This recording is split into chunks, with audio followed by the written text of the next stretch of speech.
What's going on, everybody? And welcome to another edition of the Halas Hangover with four-star Chicago sports guys. Today, we are going to talk about the fact that the Bears have started their top 30 visits, local as well.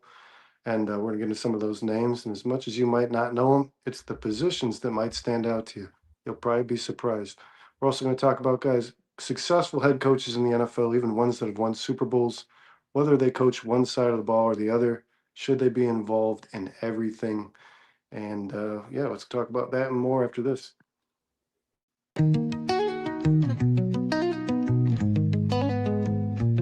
Windy City banners rocking 4 stars align. Dynasty dreams rise, Bulls in their prime. Cubs curse shattered, the victory divine. Fields be running, clock ticking on my timeline.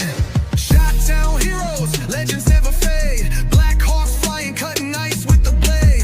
White Sox diamonds, the Southside parade. 4 stars shine bright, legacies they made. Mike with the crown, air rain, no dispute. Sweetness in the backfield, Walter in pursuit. Bear down Sunday's midfield, battles cute. Chicago. What's going on, everybody? Thanks again for joining us for another Halas Hall Hangover. I am Brandon. That is Kyle. Kyle, how you feeling? Doing good, man. Doing good. What's up, Daniel? What's up, J2K? Breaking news, Bruce. We appreciate you guys joining us, man. It appears we are twinning today, guys. I thought Dustin might make this show. Maybe he pops in a little later. I haven't heard anything from him. Sean will not be available tonight, guys. So for right now, you are stuck with the two of us. Yeah, what's going on, everybody in the chat? J2K, I see you there. Appreciate you guys joining us. The more the merrier. And please, guys, this show is pretty loose, not too much structure today. If you want to throw some stuff in the chat and send us in a different direction in a new segment, we are more than willing to break it down and talk about it with you guys. I did want to. We threw this show together kind of on a whim today, right, Kyle? And Kyle's got all the names and the positions of all the players the Bears are interested, at least the guys that they visited with. We know Ryan Poles is big on the character thing, so these meetings probably matter a little more to the Bears than they do the average NFL team, or the average NFL GM, I should say. And then some local visits, some guys, some homegrown guys that the Bears are interested in talking to as well. So we'll get into that in a minute, Kyle. I did also want to talk a little bit about, I was thinking, we're talking about Dennis Allen and Ryan Poles and what it's going to take for these two to fix the defense. And every time we've had this conversation, we seem to exclude the most important part of this, our head coach, the guy who's got this thing kind of running from last season. And you look at the successful coaches in NFL history, ones who have won Super Bowls like John Harbaugh and Nick Sirianni and Mike Tomlin. These guys all coached on both sides of the ball, which Ben Johnson did not. But even a coach like Bill Belichick, who was strictly a defensive head coach, would encourage his coordinators and his position coaches to switch from offense to defense given the season. So they get experience on both sides of the ball and kind of educate themselves on how things work. Obviously, it's important to run an offense if you know a lot about defense and vice versa. So, Kyle, let's go ahead and beat that up first because I know you got a lot of names on these top 30 visits, and we will dive into all that stuff. Kyle's going to educate you guys for those of us who aren't up to date on things like that. I am not. I don't even know where to find the top 30 visits. I think it was like Walter Football or something was last year's kind of source for that stuff. But, Kyle, how heavily involved do you think Ben Johnson will be in the defensive draft selections the Bears make in the 2026 draft? To be honest with you, Brandon, as much as I love Ben Johnson, I don't think he's going to be very heavily involved in it at all. I mean, listen, if you're talking about if Dennis Allen likes a handful of guys, a pool of guys from the same position, say he likes 4 or 5 corners in this draft, the Bears get a chance to talk to him, including Ben Johnson. He'll probably put his 2 cents on who he believes is like maybe the best leader or the best character guy for the locker room, or which mold he thinks fits this team best. Like, is he faster, stronger, more powerful? Is he violent? Is he a team player? Is he a leader? Is he a follower? I'm sure he has the type of guys he likes, the type of character guys he likes. But for the most part, man, I'm pretty sure that, especially for a coach in Ben Johnson's position, who's now going into his second year as a head coach in the NFL, if I'm Ben Johnson, I'm leaning on a guy like Dennis Allen, who's been coaching in this league for a very long time. He's multiple stints head coach. He's been a defensive coordinator for a very long time. He's been a successful defensive coordinator in the NFL. Most say he's a top 5 defensive coordinator in the league. I think as Ben Johnson's tenure continues and the more of a seasoned vet he becomes, the more he cycles through defensive coordinators because they get hired away or they retire, whatever the case may be. I think the more that he learns both sides of the football, he'll probably have more intake input as his career goes on. But for right now, Brennan, in his second year, still trying to figure out this offense, still trying to figure out Caleb Williams. I think he's gonna rely on Dennis Allen quite a bit. Well, Dennis Allen's a name worth mentioning. And what was that? The J2K, just the top 30 visits are just to get more info on guys, not necessarily guys you're super interested in. Yeah, we'll get into that quote, all that Yeah, stuff. and I think it's got a lot to do with character, guys. When they're meeting these individuals, they met with Jalen Carter. They apparently didn't like some of the things that he had to say. They thought he lied to them in their interview. Yeah, and Dennis Allen's a mentionable name, an honorable name worth mentioning, because Dennis Allen is credited for the Chris Olave pick. When I looked up notable players that Dennis Allen has drafted, they said Chris Olave was the top 5 player in the list of guys that he's drafted before. So even as a head coach, Dennis Allen had his hands a little bit on the offensive side of scouting, I think, or at least the picking of the players during the draft. And I think the idea, and I don't disagree with you, Kyle. I don't know that Ben Johnson's going to have his hands super, super deep in that when it comes to the draft and the defensive players that Ryan Poles and Dennis Allen decide to select. But you would hope that at some point, right? It's very early in Ben Johnson's career. You're hoping at some point that Ben Johnson kind of becomes the all-seeing eye. You want him to have his hands involved in everything. And I would say, especially in which players are drafted to this football team and which guys might make a difference on both sides of the ball.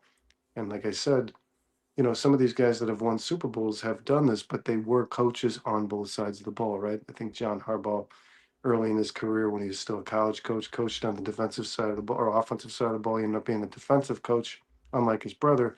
And then Mike Tomlin at the collegiate level was basically an offensive coach through a majority of his career, I believe, until he became kind of the defensive guru that he is today. And Sirianni as well has coached on both sides of the ball. And I mean, when I say coaching, guys, I mean have held actual positions on offense and defense in their coaching tenures. But I would like to see that Ben eventually becomes the overseer of everything, and especially if he's got such a success rate like he did in this last draft at finding talent and how it fits his team. You're not just talking about the offensive scheme, you are talking about the overall team. What is Ben Johnson looking for from his defense? What does he expect out of his defense in order to help his offense make his offense more successful? So I would hope that at some point in his career, he is able to take the reins a little bit. And I don't know that I trust Dennis Allen entirely to be the visionary for what this defense is going to look like when this team is, competing for Super Bowls. John Harbaugh. And I don't know what position John Harbaugh held. I Googled it today. It said that he coached on both. I think it was on. He's coached in almost every position you could possibly coach on at this point in his I don't career. know what he was a special teams coach in the NFL, but he has been all over the place, man. And those Harbaughs, obviously, their father was heavily involved on the offensive side of the football. Jim is an offensive head coach. John's done just about everything. But I do believe that even today, Kyle, these guys like Sirianni and Harbaugh and Tomlin do have some say with them, which players they're drafting on both sides of the ball. I also believe that, when you got a guy like Antonio Brown who's becoming a bit of a problem for you, obviously a headache. Mike Tomlin's one of the guys. He's the guy who's going to decide whether or not you're going to move on from that player or deal with it, and that is a player on the offensive side of the ball. So you want your head coach, to have a voice on that side in that room, right? During this draft, you want Ben Johnson to be in that war room discussing things with Dennis Allen and Ryan Poles. I don't want him sitting aside thinking, well, we know we're drafting defense this year around, so I'm gonna go ahead and just sit this one. I don't want the guy eating a granola bar in the corner. I want Ben Johnson's voice to be heard by Ryan Poles and Dennis Allen. I ultimately want him to say to Dennis Allen, I don't like it. I don't. I don't know that he was able to voice himself over the Ruben Hippolyte pick, but you think maybe if he had a little more education on the position at linebacker during that draft, that he would have, ex-nayed that and maybe told these guys, we'll hold off a little bit. I don't know if the 4th round is the right place for this. So, Kyle, do you think that eventually, when Ben Johnson's even willing to give up play calling to a coordinator, to be a little more focused on the overall image of the football team, maybe he does get a little more involved in those things? Yeah, as I stated earlier, man, I think the more experience that Ben Johnson gets, the more he starts to study defense, the more he studies defenses on a game in, game out basis, and has to plan his offensive game plan around each specific defense. I think the more he understands, the more he'll get involved. But right now, I mean, you're talking about a defensive coordinator. You brought this guy in here because you knew you could lean on him. He's got a ton of coaching experience. He's been around the NFL for a very long time. Dennis Allen runs a very specific scheme. Everywhere he goes, he's taken teams from like the bottom 5 to the top 5, almost every situation he's ever been in, particularly as a defensive coordinator. At right now, I think that Ben Johnson's kind of hanging back and letting Dennis Allen do his thing. Now, listen, like I said, I'm sure that Ben Johnson is involved in every single decision that the Chicago Bears make, and I think that's the right he has as a head coach. But if Dennis Allen's like, hey, man, this defense was ranked number 29 last year, I got to bring my type of guys in here, the guys that fit my mold to make this scheme work. I want, just pick a name, Brennan. I want this guy at 25. I don't think Ben Johnson puts up much of a fight. Now, listen, if Ben Johnson read into the kid or met the kid and didn't like him, didn't think he had a good head on his shoulders, thought he was lazy, maybe he was out of shape, something along those lines, I'm sure Ben Johnson has every right to nix that decision. But for the most part, I bet you Ben Johnson's like, hey, Dennis, you tell us what you need to get this defense to a top 5 unit like you did New Orleans. You remember when he got New Orleans, they were ranked 31 in the passing game. They ended up being ranked, I think, 6th by the time he was promoted to head coach. So he's obviously much better defense player than he is head coach. But I think for the most part, Ben's going to be like, right, well, if that's the guy you want here and that's the guy you think can improve this defense, then that's the guy we're going to get you. I think, as I said, the more that Ben Johnson gets comfortable with the game, the more he gets comfortable in his position and coaching offense, because he's still learning as well, Brendan. He's green as well. He said we have to start from scratch next year. I don't think he believes Caleb Williams is a finished product, so he's going to take a ton of time to keep on working with Caleb, keep bringing Caleb in for, their little lunches that they have where they spend hours together trying to get to know each other, trying to get on the same page, have the same vision. Until he's more comfortable with this team, this roster, and just as a head coach in general, I bet you that Dennis Allen does most of the decision making on the defensive side of the ball. I think that those responsibilities for Dennis Allen will dwindle as Ben Johnson becomes more comfortable as a head coach in the NFL. Well, that's I guess what I want to get to, because that's important. And obviously Ben Johnson has a pretty good understanding of defense because he's able to scheme the offense that he did. He's able to call the plays and play chess against these guys. He has to know a lot about the defensive side of football in order to counter when he's actually on the field. And another thing that you kind of just sparked, and here's a good point. Besides putting pressure on the QB, Poles and the Bears coaching staff have to load up on defense to stop the run. So you're talking about a draft that's going to be heavily defensive. You want your head coach to have his hands in this, even if it's a position of players that are not on his side of the ball. And I think like I said, with the success rate he had in identifying the talent that he did last year, obviously the guys that fit his offense the best, he's still a guy that I think can see it. Not necessarily knowing what it is Dennis Allen needs, but I would imagine Ben Johnson has a pretty good ability to watch a player's tape and decide this guy is an NFL player. He's a guy that's going to make a difference on a football team. But more importantly, Kyle, Dennis Allen made some headways when he was, coaching this defense last season, because they were probably a little underwhelming in regards to on paper. Their talent wasn't there, and he still had them taking the ball away at a high rate. Let's say Dennis Allen gets another look at a head coaching position after he builds this defense the way he wants it. Let's say he puts all the pieces in place in order to run his defense the way he wants, and then he gets a head coaching job. I think Ben Johnson will have to have some understanding of what Dennis Allen was doing and how he ran the defense and the players that he fit into his scheme and how they fit and how it all worked, because Ben Johnson will probably look for a defensive coordinator to replace Dennis Allen. This is all hypothetical, guys. If he is promoted to a head coaching position, Dennis Allen would want a pretty good understanding of the defensive side of the football and the players he has on his roster in order to identify the next best coordinator to run this defense here, because the Bears do this a lot. I forget what years it was, Kyle. You might remember. I think it was like 2017, 2018. You went from 4-3 to 3-4 to 4-3, and you're constantly flipping over the entire roster. The Packers are doing right now. You're constantly flipping over. You're overhauling the entire roster on one side of the ball because the guys that are here, whether or not they be good players, just don't fit what it is you're trying to do. I would hope that Ben Johnson, if he were to lose Dennis Allen as a coordinator, would have an idea of what he needs and the coordinator he's hiring next based on the roster that he's got. Right. Sure, but it's the same thing we talk about, and I agree with you, Bernard. I mean, first of all, if you put a ton of time, effort, and money and draft capital into building a 4-3 defense, I think the next defensive coordinator you would hire, if say, but Dennis Allen decided to move on to greener pastures, would be somebody who runs kind of the same scheme, because if not, you basically have to start from scratch. I mean, there be some guys who could probably play in any type of scheme, more zone than man, more man than zone. They can Really mismatch. talented players. Yeah, there's guys, of course, who can do that. You can always talk about a guy like Kobe Bryant, that guy the Bears just signed at safety. That guy can pretty much play anything. But for the most part, Brian, I think you'd probably, the way you build your defensive line, you'd probably want to stay in that 4-3. Bears fans talk constantly about how they believe George McCaskey is way too involved in Kevin Warren's decision making. Kevin Warren's way too involved in Ryan Poles' decision making. Ryan Poles is way too involved in Ben Johnson's decision making. The same can be said for the head coach and the coordinators. If you trusted Dennis Allen, you hired him, you wanted him here so bad to improve this defense and get this defense to be one of the top 10, 10 units in the league, then you got to trust him. And if he says, hey, man, I need Peter Woods at 25, that's the guy I need to make this defense to really get this thing started, to really start to put the foundation together and kind of put the vision in front of you guys of what I want this scheme to look like, then you got to trust him. I mean, Dennis Allen is a very smart guy. He's not dumb. And remember, Ben Johnson wanted Dennis Allen here before he ever was even named the Bears head coach. He was talking to Dennis Allen about wherever he gets hired, he'd love to have him come and Apparently, join there him. was some tampering going on there a little bit. Yeah.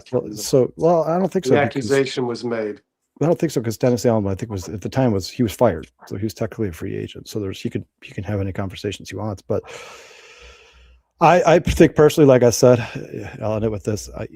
At some point, yes, I think Ben Johnson, when he cycled through numerous defensive coordinators, whether it be because they were fired, because they took better jobs, because they retired, whatever the case may be, if you're talking about an 8, 9, 10-year seasoned vet head coach, I believe that Ben Johnson will be involved in basically every decision that the team makes. But right now, if I was Ben Johnson and I hired Dennis Allen to be my defensive coordinator, and I see the track record of Dennis Allen and what he's done in the past, turning defenses over, taking some of the worst defenses in the NFL and making them some of the top defensive units in the NFL, I'm going up to Dennis Allen and go, hey, man, obviously I have to approve it because I don't want a scumbag in my locker room, and I don't want anybody screwing up what we got going on here. But you tell me who you want, and we'll do the best we can to get him here. That's what I would be doing if I was Ben Johnson. But who knows, man? I'd love to be a fly on the wall for those conversations, Brent. Yeah, and that being said, how long is the leash, Kyle? Because, looking at this last draft, which was the first year that Dennis Allen and Ben Johnson have been together, and obviously Ryan Poles is a big part of it too. It takes all three of these guys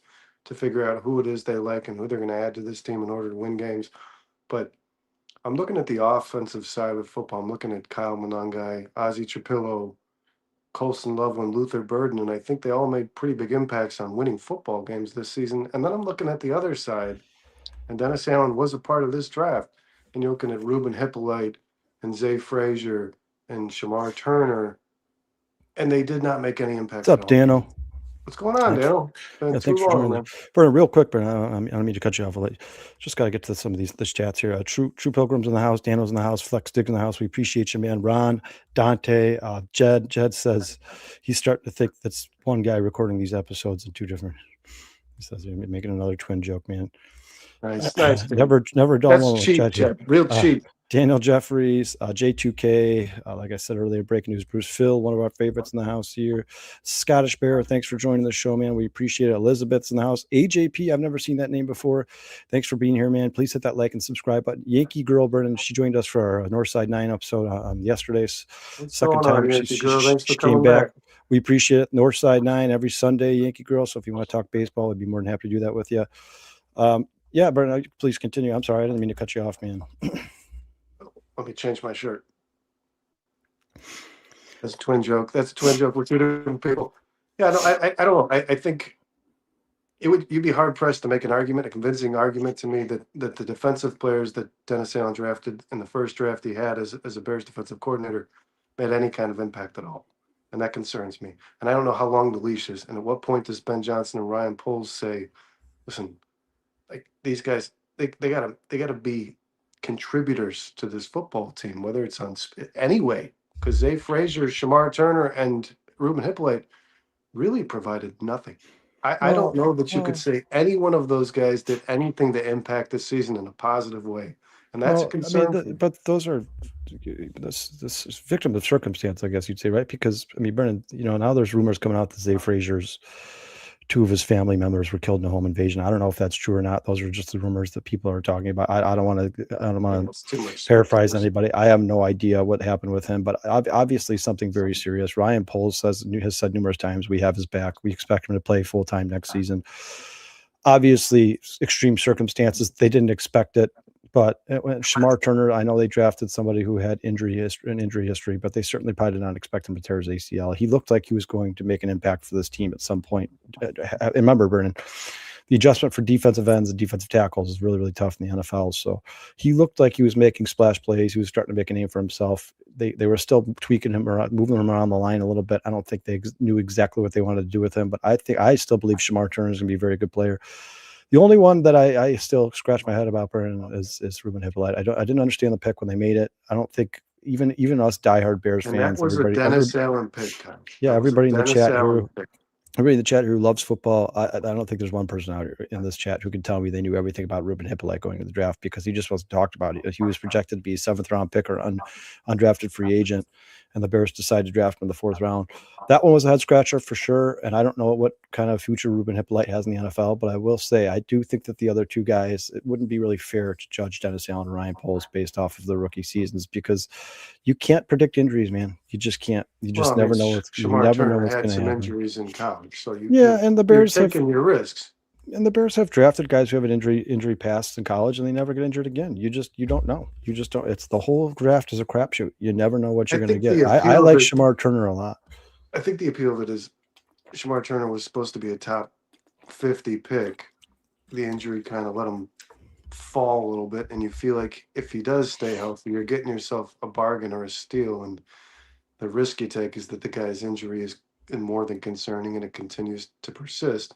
But the Ruben Hippolyte pick was a Dennis Allen pick. He wanted linebackers with speed. That was Ruben Hippolyte's only standout athletic feature, really, was the guy's fast. And what concerns me about it is how much influence did Dennis Allen have over Ryan Poles selecting him in the guys? It's not the player. We've talked about this, not the player. It's where they took him. That's what bothers me about. Did Dennis Allen tell Ryan Poles, this guy's going to be sought after. He's being scouted by more people than you think. I need him. I want him on this team. It's got to be now. What's up, Ron? If Ryan Poles said to Dennis Allen, "We're going to go defense here in the 4th round. This is your pick. You can pick whoever. It's 4th round, your pick. You got the boards available, and that's who he picked." J2K, I like Shamar Turner too. It bothers the hell out of me that they're reaching on players who have limited talent, especially based on the film we watched. Ruben Hippolyte just wasn't a special player.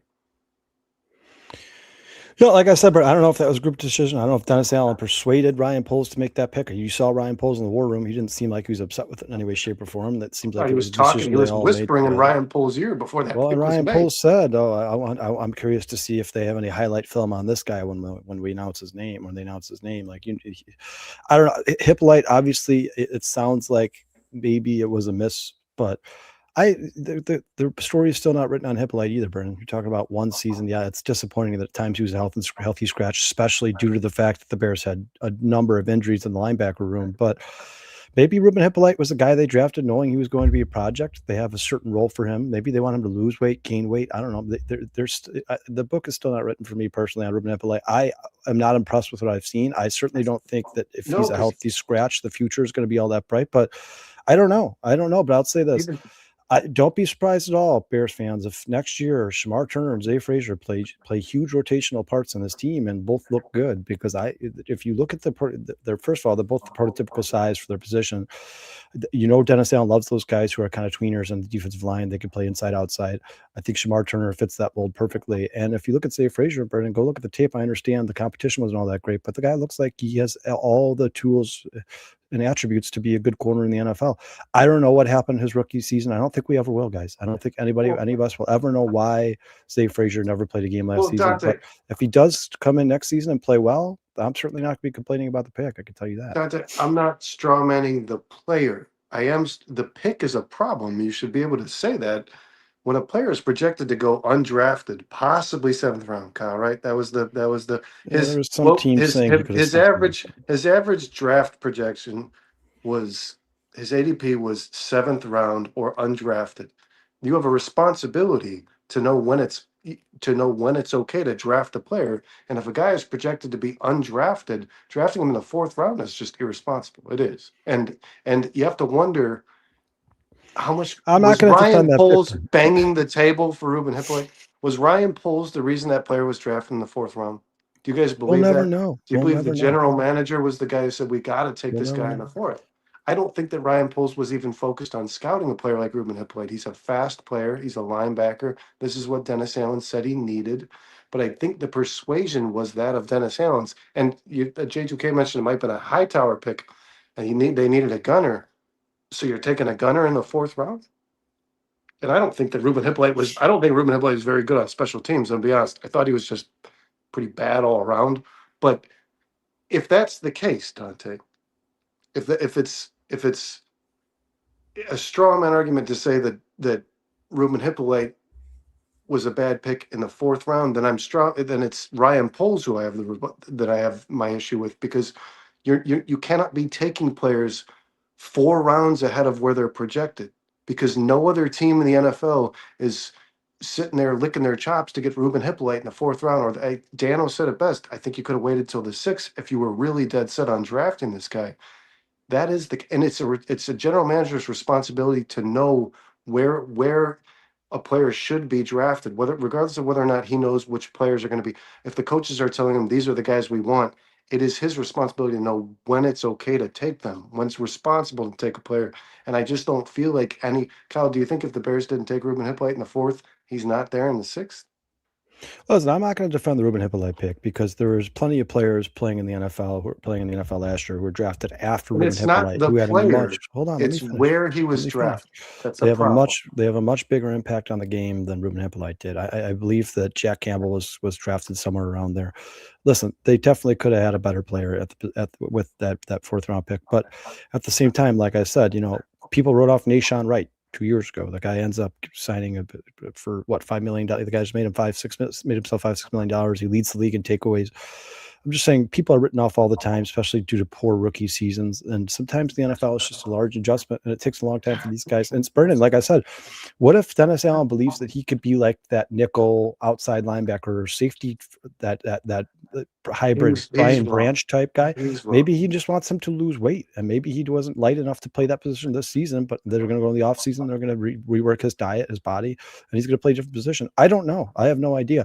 I'm just pulling strings here. I have no idea what they're going to do with him, Brendan. I don't know if he's going to be a good player in the NFL. All I'm saying is, after one rookie season, I know it's disappointing if healthy scratches, but after one season in the NFL, for a 4th round pick, a guy who you probably expect to be a developmental player, I'd say anybody after the 4th round or later is mostly developmental players. The story is not written. It's not. I think Ruben Hippolyte can still have an impact on this team. I agree with you, Brennan. If a guy is projected to be an undrafted free agent or 7th round pick, then you should probably wait till at least the 6th round. If you're worried that somebody else has their eye on him too, at least wait until the 6th round to draft him. The Bears obviously didn't feel the same. They felt like they needed to take him in the 4th round. Maybe they heard other GMs around the league were starting to like him. That's what I think they did. Yeah, I don't know, but all I'll say is, for the most part, for a brand new coaching staff with a GM they've never worked with before, I'm overall happy with the draft last year. And like I said, I like Zay Frazier and I like Shamar Turner a lot, and I still think they're both going to be good players in the NFL. And I do believe that, Kyle, you said from the 4th round on, you're talking about project players, developmental. I think starters are still available in the 4th round of the NFL draft. I think you can find, listen, situational starters. You can find players who will impact your season on the field. And I don't mean like on special, like on the defensive or offensive side of the football, guys who can play in a rotational role, guys who as you develop them, situational. you And I can think Ruben plug in Hippolyte could still be to that. make a difference on the field. And I don't know, because the guy had Kyle. You remember the numbers. You were the guy who read it off on the show. He was terrible in coverage. His numbers in coverage were egregious. He never had a takeaway in college football. He never had a sack in college football. This guy didn't provide much outside of speed. And then you're talking about the fact that he really didn't have a position that you could hold him to. When you were drafting him, you thought, oh, he could lose weight and be this, or he could gain weight and be that. That's not a 4th round pick to me. It's just not. I'll say this. I hope that the Bears don't do that this year. I'll say this. The Bears take a guy projected in the 7th round in the 4th round this year. I'll be pretty upset. GMs are going to take chances sometimes. That happens. The True Pilgrim says, I agree, it was a good draft, but we can't be wasting picks. Guys, let me tell you something right now. If you ask any GM in the NFL right now, and please, anybody in the chat, I'd love to hear your response.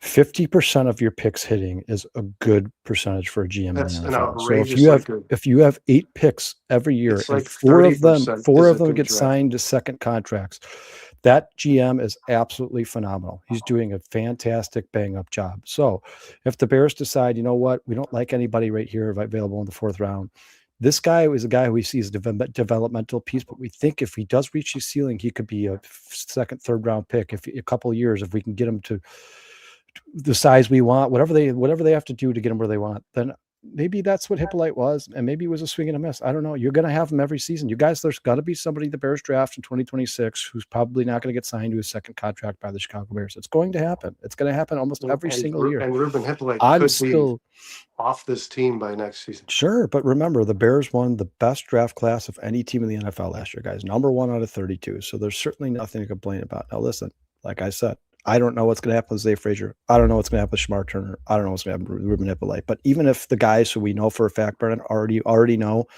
have shown us that they're good players, the Colston Lovelands, the Luther Burdens, Ozzie Trapillos, if the Kyle Manoung guys, if those guys pan out, it was a successful draft for the Chicago Bears. Probably the best draft they've had in a very long time. That is my point.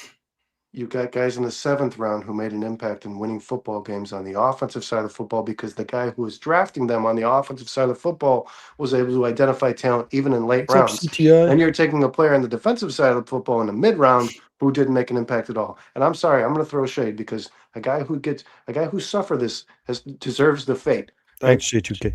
The Darnell Washington running over Ruben Hippolyte to end his season is kind of the icing on the cake. I'm sorry, all I'm saying is that really summed it up for me. Don't be surprised if he plays some rotational role next season and you're actually pleasantly surprised. And don't be surprised if he's a healthy scratch all year and you never see him. Sure. That happens. But that happens every year. And I don't want to talk too much about. We've talked a lot about Ruben Hippolyte. My point is, Kyle, that Shamar Turner was a 2nd round pick. You drafted him with an injury history. None of the players that I would imagine Dennis Allen helped identify for Ryan Poles on this football team made any impact in winning football games on the defensive side of football. And you have to wonder, how long is the leash if this draft goes poorly and the defensive players you draft don't make the difference? Does Ben Johnson eventually say, listen, man, you run the defense and you do it well. You're a guy who can make a defense good. You can bring a defense from bottom ranked of the league to the top 10. But when it comes to identifying talent in the draft, I don't want you fucking touching that shit. There is a point where a head coach will be that way. I think it's a much longer leash than you think, man. First of all, it's not really fair for, and I'm not saying, I don't know how to word this correctly. Ben Johnson took 3 of the first 4 picks on offense, right? We all know that. He started with Colston Loveland, then he went Luther Burden, and then Shamar Turner, and then Ozzie Trapillo. So 3 of the first 4 picks were offensive picks. I bet you if you gave Dennis Allen 3 of the first 4 picks this year, they'd probably end up looking like pretty damn good players. I think the Bears were concerned with the development of Caleb Williams. I think they wanted to eliminate as many excuses for him as they possibly could. They wanted him to have better protection. They wanted him to have better weapons, better run game. And that was their focus in the offseason. If they spend an offseason and they say, right, Dennis Allen, it's your turn, man. Now, how can we get this team to the point where you want them to be? We get the guys here that you need to run your scheme and get us into the top 10 in the NFL like you did in New Orleans. We're going to give you 3 of our first 4 picks in the NFL draft. I bet you those guys would all be major contributors. When you get to the 4th, 5th, 6th, 7th round, you just saw Brennan. I don't know if you saw, but J2K was polite enough to put it up here for us. I mean, look at this, Brennan. First round, 30% get second contract. Second round, you said 50%, Kyle. That's unheard of. Most I'm just talking about hit on 50% of the players. I'm just talking about players who contribute to your team. Not even necessarily have to have second contracts, but guys who you were happy with the draft pick. You're like, you know what? We don't have enough money to re-sign this guy, but when he was here, he played well. Like for instance, Brennan Roquan Smith never got a second contract with the Bears, but he was still a damn good draft pick, right? Sometimes it's just different circumstances. You never know what's going to happen. But I'd say for the most part, the Bears had a damn good draft in 2025. I'm happy with it. Whatever they did last season, they should continue to do it. That's all I'm saying. And if Dennis Allen had any put in, let him put input again because their draft was awesome, amazing. I couldn't be happy. I hope Poles gets credit as much as gets the same as Ben. And obviously, like I said, Poles has a lot to do with what they're doing. But I will say this, and Kyle, and anybody in the chat, if you disagree with Nice me, flex. Nice. I do think that we saw a major impact when Ben Johnson was hired as the head coach of his football team, because Ryan Poles, I think, was doing majority of the drafting for Matt Eberflus. Listen, guys, there are coaches and coordinators who are good at what they do. They hold the clipboard, they call the plays, and they do it right. But they're not great scouts. That's okay. Not every player, not every coach in the NFL came from the scouting department. So if Dennis Allen can run a good defense but can't seem to identify the talent in the draft, Ryan Poles is going to be a little more heavily involved. Ben Johnson, I think, as opposed to Matt Eberflus, was able to take a little bit of the weight off Ryan Poles' shoulders, and instead of providing him a player or a position, right? I've talked about this many times, guys. I believe personally, Kyle, tell me if you agree, that Matt Eberflus was telling Ryan Poles, I need a 3 tech. And Ryan Poles was saying, okay, my scouting department's looked into these guys, and this is the guy we like the most. We like Trevon Dexter. He's the best one on the board. We think that's the guy we're going to take. Where Ben Johnson can say a little more definitely, I definitively, I like this guy. This guy, so where Ben Johnson might have said to Ryan Poles, I want a tight end. Kyle, if Ben Johnson says to Ryan Poles, with that 10th pick, I want a tight end, who are they probably drafting? Who's Ryan Poles probably drafting? Yeah, I'm assuming Tyler Warren. I mean, but at the same He's time, drafting Tyler Warren, where Ben Johnson it's might all have said, subjective though, I because we'll want never this know. fucking guy specifically because that's I don't care what the numbers say, I don't care what the critics say, I don't care what the scouts say, I don't care if by all measures Tyler Warren's the best guy on the board. I want Colston Loveland for my offense. I don't think that Matt Eberflus provided that to Ryan Poles. And I do think Ryan Poles has a lot to do with the players they're drafting. He's obviously in contact with his coaches very consistently, and he's saying to them, what do you need? I'm going to go get it. But I think that Ben Johnson is a little more definitive and identifying what it is what it is he needs exactly. I want this I guy. don't know. It's completely subjective. We'll never know. We're not in those rooms. We don't know. But I you know can't. that. But you don't think the trend from the draft that they just had versus the drafts Ryan Poles had prior to this? You don't think it was a little more? Listen, do I think It it's was a probably little more? more fit to what Ben was doing. Hold on, let me answer. Do I think it was more detail? It probably a little more detail oriented now than it was when Matt Eberflus was here, because Matt Eberflus seemed kind of like a scatterbrain to me, and he didn't seem very organized. Yes, probably I see that because Ben Johnson has his ducks in a row. He crosses his T's and dots his I's. All I'm saying is, I do also believe that Matt Eberflus probably had more input in the draft than we think, and that might be why the reason why some of these guys like Zach Pickens didn't work out here, because maybe Matt Eberflus wasn't a good talent evaluator, and Ben Johnson is. Maybe that's the difference. But I do think ultimately, And maybe Dennis Allen's not. ultimately, regardless of how much input the coach has, it has to fall on the shoulders of the GM. The GM is the boss. And not only is he the boss, not only is Ryan Poles responsible for making the pick, Ryan Poles is also the guy who promoted Jeff King to be the new head of scouting, the assistant GM. So it was his decision to put that guy in that position. If that guy's not doing a good job at what he's supposed to do, that's Ryan Poles' fault. You picked the wrong guy for that position to replace Ian Cunningham. So I think it's a team effort. I would love, like I said, I'd love to be flying the wall for these conversations. I'd love to see who has the most input, but I will say at the end of the day, there's really no way any of us could ever know. And I do like the situation the Bears have going. And if you base it off of last year's draft, whatever they did last year, even though guys like Ruben Hippolyte may not have worked out, I hope they do the same exact thing again, because I'll take 7 out of 8 all day, every day for the Okay, rest of my Bears fandom existence. but that brings me back to my original question. I'm going to ask everybody in the chat, guys. And we'll move on from this segment, but throw an answer in there, guys. Do you think Ben Johnson will begin to involve himself more on the defensive side of scouting and the players they pick in these drafts? And do you think he should? I mean, Should Ben like I Johnson said, be how can we, overseeing the defensive players they draft? how, Should he be overseeing? Because he's clearly got a lot to do with the scouting department on the offensive side of football. Ben Johnson is probably very dominant in who they're scouting on offense because he knows what he needs. Should he then impose that over the defensive side of the football? Ask Dennis Allen, what do you need? What's going to make this work? And I'm going to take a look at these players myself because good head coaches, guys, the guys who are winning Super Bowls, the Bill Belichick's, the Mike Tomlins, the John Harbaughs, the Nick Siriannis, they do this. They yes, Brennan, but involve what themselves in I'm scouting saying is all Dennis of the Allen. players in college I'm football. saying is Dennis Allen pulls more weight than Declan Doyle. That's what I'm saying. Like, you brought a guy in here, a guy you were headhunting before you even got offered the coaching position for the I Chicago agree Bears. with you, You Kyle. were I headhunting agree Dennis with Allen. you. I don't know how much input Ben Johnson has right now in the defensive players in the draft. So how could I possibly know if he's ever going to get more? Because I don't know I what would more guess is. based I don't off know. the I don't know how much he has. the Shamar Turner, Zay Frazier, Ruben Hippolyte. I'm going to guess he didn't have a whole lot of input. I'm sure. I bet you Ben Johnson has input on every single draft pick that they make. But yeah, when it comes to the defensive side of the ball, yeah, I would hope Dennis Allen is acquiring the talent he needs to run this scheme. That would be and not to mention, like I said, if it was like some first-year rookie defensive coordinator, it's a different situation. But you brought somebody in here that you could lean on and could rely on because he has tons of experience and he's been in this league for a long time. And we've seen Dennis Allen be successful rebuilding defenses, taking the Saints from 31st overall in the NFL to, in some categories, 6th overall in the NFL. I would hope that that's something Ben Johnson leans into. Maybe, Brennan, like I said, the more that his coaching tenure, the more of a veteran he becomes, the longer he's here, and the more defensive coordinators they cycle through, whether it's because they moved on to greener pastures, because they retired, or because they got fired, maybe the more he gets comfortable as an NFL head coach, the more input he'll have on the defensive side of the ball. But right now, I think Ben Johnson's focus should be on Caleb Williams and the development of this offense. And let Dennis Allen do what he's done for the last 20 years and build successful defensive units in the NFL.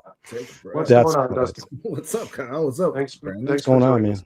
So the topic at hand, Dustin. Real quick, shit's just crazy at the house. Sorry, guys. We're flying out to Florida tomorrow. I'm trying to make sure everything's packed. Everybody's been fucking sick. I got sick. I'm still fucking getting over that. So yeah. Better late than never, man. We appreciate you joining us. The topic at hand here, Dustin, is, everybody slow down. Should a head coach eventually have his hands and even the scouting and drafting of players on both sides of the football? Yeah, 100%. I mean, I think so. I don't think you want a head coach that just focuses on one side of the ball, and I don't think that the best head coaches in the league history have just been that. Do I expect Ben Johnson to be that in his second year as head coach? No. Right. It's early in the process. We talked about that. But eventually you want Ben to oversee the scouting of all players that are going to be on his football team. Eventually, right? I want Ben to hand off play calling and become a CEO of the football team. And that's just the evolution of it, I think. I mean, but he's a damn good play caller, and that's his strength right now. And he knows what the offense needs. And I think Dennis Allen is here so that Ben Johnson doesn't have to focus on all that so early on in his career, and it makes sense to me. But I mean, if I were a head coach, would I want to, regardless if it was my first year or my first day, would I want to have say on what my defense is doing? Fuck yes. Yes, I would. I would want to be involved in all aspects of my team. Yes, what's up, guys? How we doing? I think we all got a lot of people in the chat tonight, man. These guys are. I think we all agree on that, man. I think, like I said, first of all, Ben Johnson should be in charge. Ben Johnson, Ryan Poles should be in charge of the character of each one of these. So if Dennis Allen's like, man, I really like this player from Eastern Illinois, but Ben Johnson's like, yeah, that guy's an asshole. He's been arrested 3 times. I'm sure that Ben Johnson has the right to nix that. I'd be like, Dennis, you're not taking that guy. Sorry, man. I'm sure he's talented. I'm sure he fits your scheme perfectly, but we don't want that kind of guy in the locker room. I'm sure. But if you're talking about just evaluating the talent on the defense side of the ball, and Dennis Allen saying, this is the type of player I need to fit this scheme, I'm pretty sure Dennis Allen has probably, at this point in Ben Johnson's career, because he's still learning how to be head coach, I bet you Dennis Allen has a little bit more input than Ben Johnson. I would imagine that in this draft, Kyle, when you're trying to revamp your defense, Dennis Allen is going to have more say in the guys you pick for sure than Ben Johnson. Well, he's always this draft. He's always going to on the defensive side of football. He's not always going to, because Dennis Allen won't be here and Ben Johnson will. Yeah, that's what I'm saying. When you cycle through, be here for a long time. I don't know about that. Well, who knows? If this defense allows 5 yards per carry and is like one of the worst defenses in yards per game allowed overall for another year or two, you think Dennis Allen is sticking around? I don't. Yeah, the longer Ben Johnson is around the game, the more he'll understand both sides of the ball. For that conversation. The easier it will be for him to understand. But right now, I think you brought Dennis Allen here because he is a seasoned vet and you could lean on him. And I think that's what you should continue to do. And Ben's done it. Ben's admitted that he does all that. For it. All for it. Because I like last year's draft. And I understand that people are upset about Hippolyte. I understand that Shamar Turner and Zay Frazier missed big chunks of the season due to injury. But for the most part, the Bears did a bang up job. Frazier something. I don't know about injury, but Zay Frazier. Yeah, something is, like I've heard, we've heard a ton of rumors now. Nobody knows. I don't think we're ever going to know exactly what happened to him. But for the most part, I like. You can't control those things. Know. You can only that's what I said earlier. So much. Yeah, you can't control that Shamar Turner gets a season-ending injury. You can't. Yeah, control people always say, doesn't show up. People always say, well, he was injured prior. There's plenty of players who are injured in college who come to the NFL and have healthy careers. It happens all the time. There's plenty of players who are going to be drafted in the top 10 this year that have injury history. There's plenty of players who are healthy their entire Shamar career, and then they come to the NFL and get hurt. Shamar Turner was one of my favorite picks in the draft. With in regards to the players the Bears selected, I texted you guys.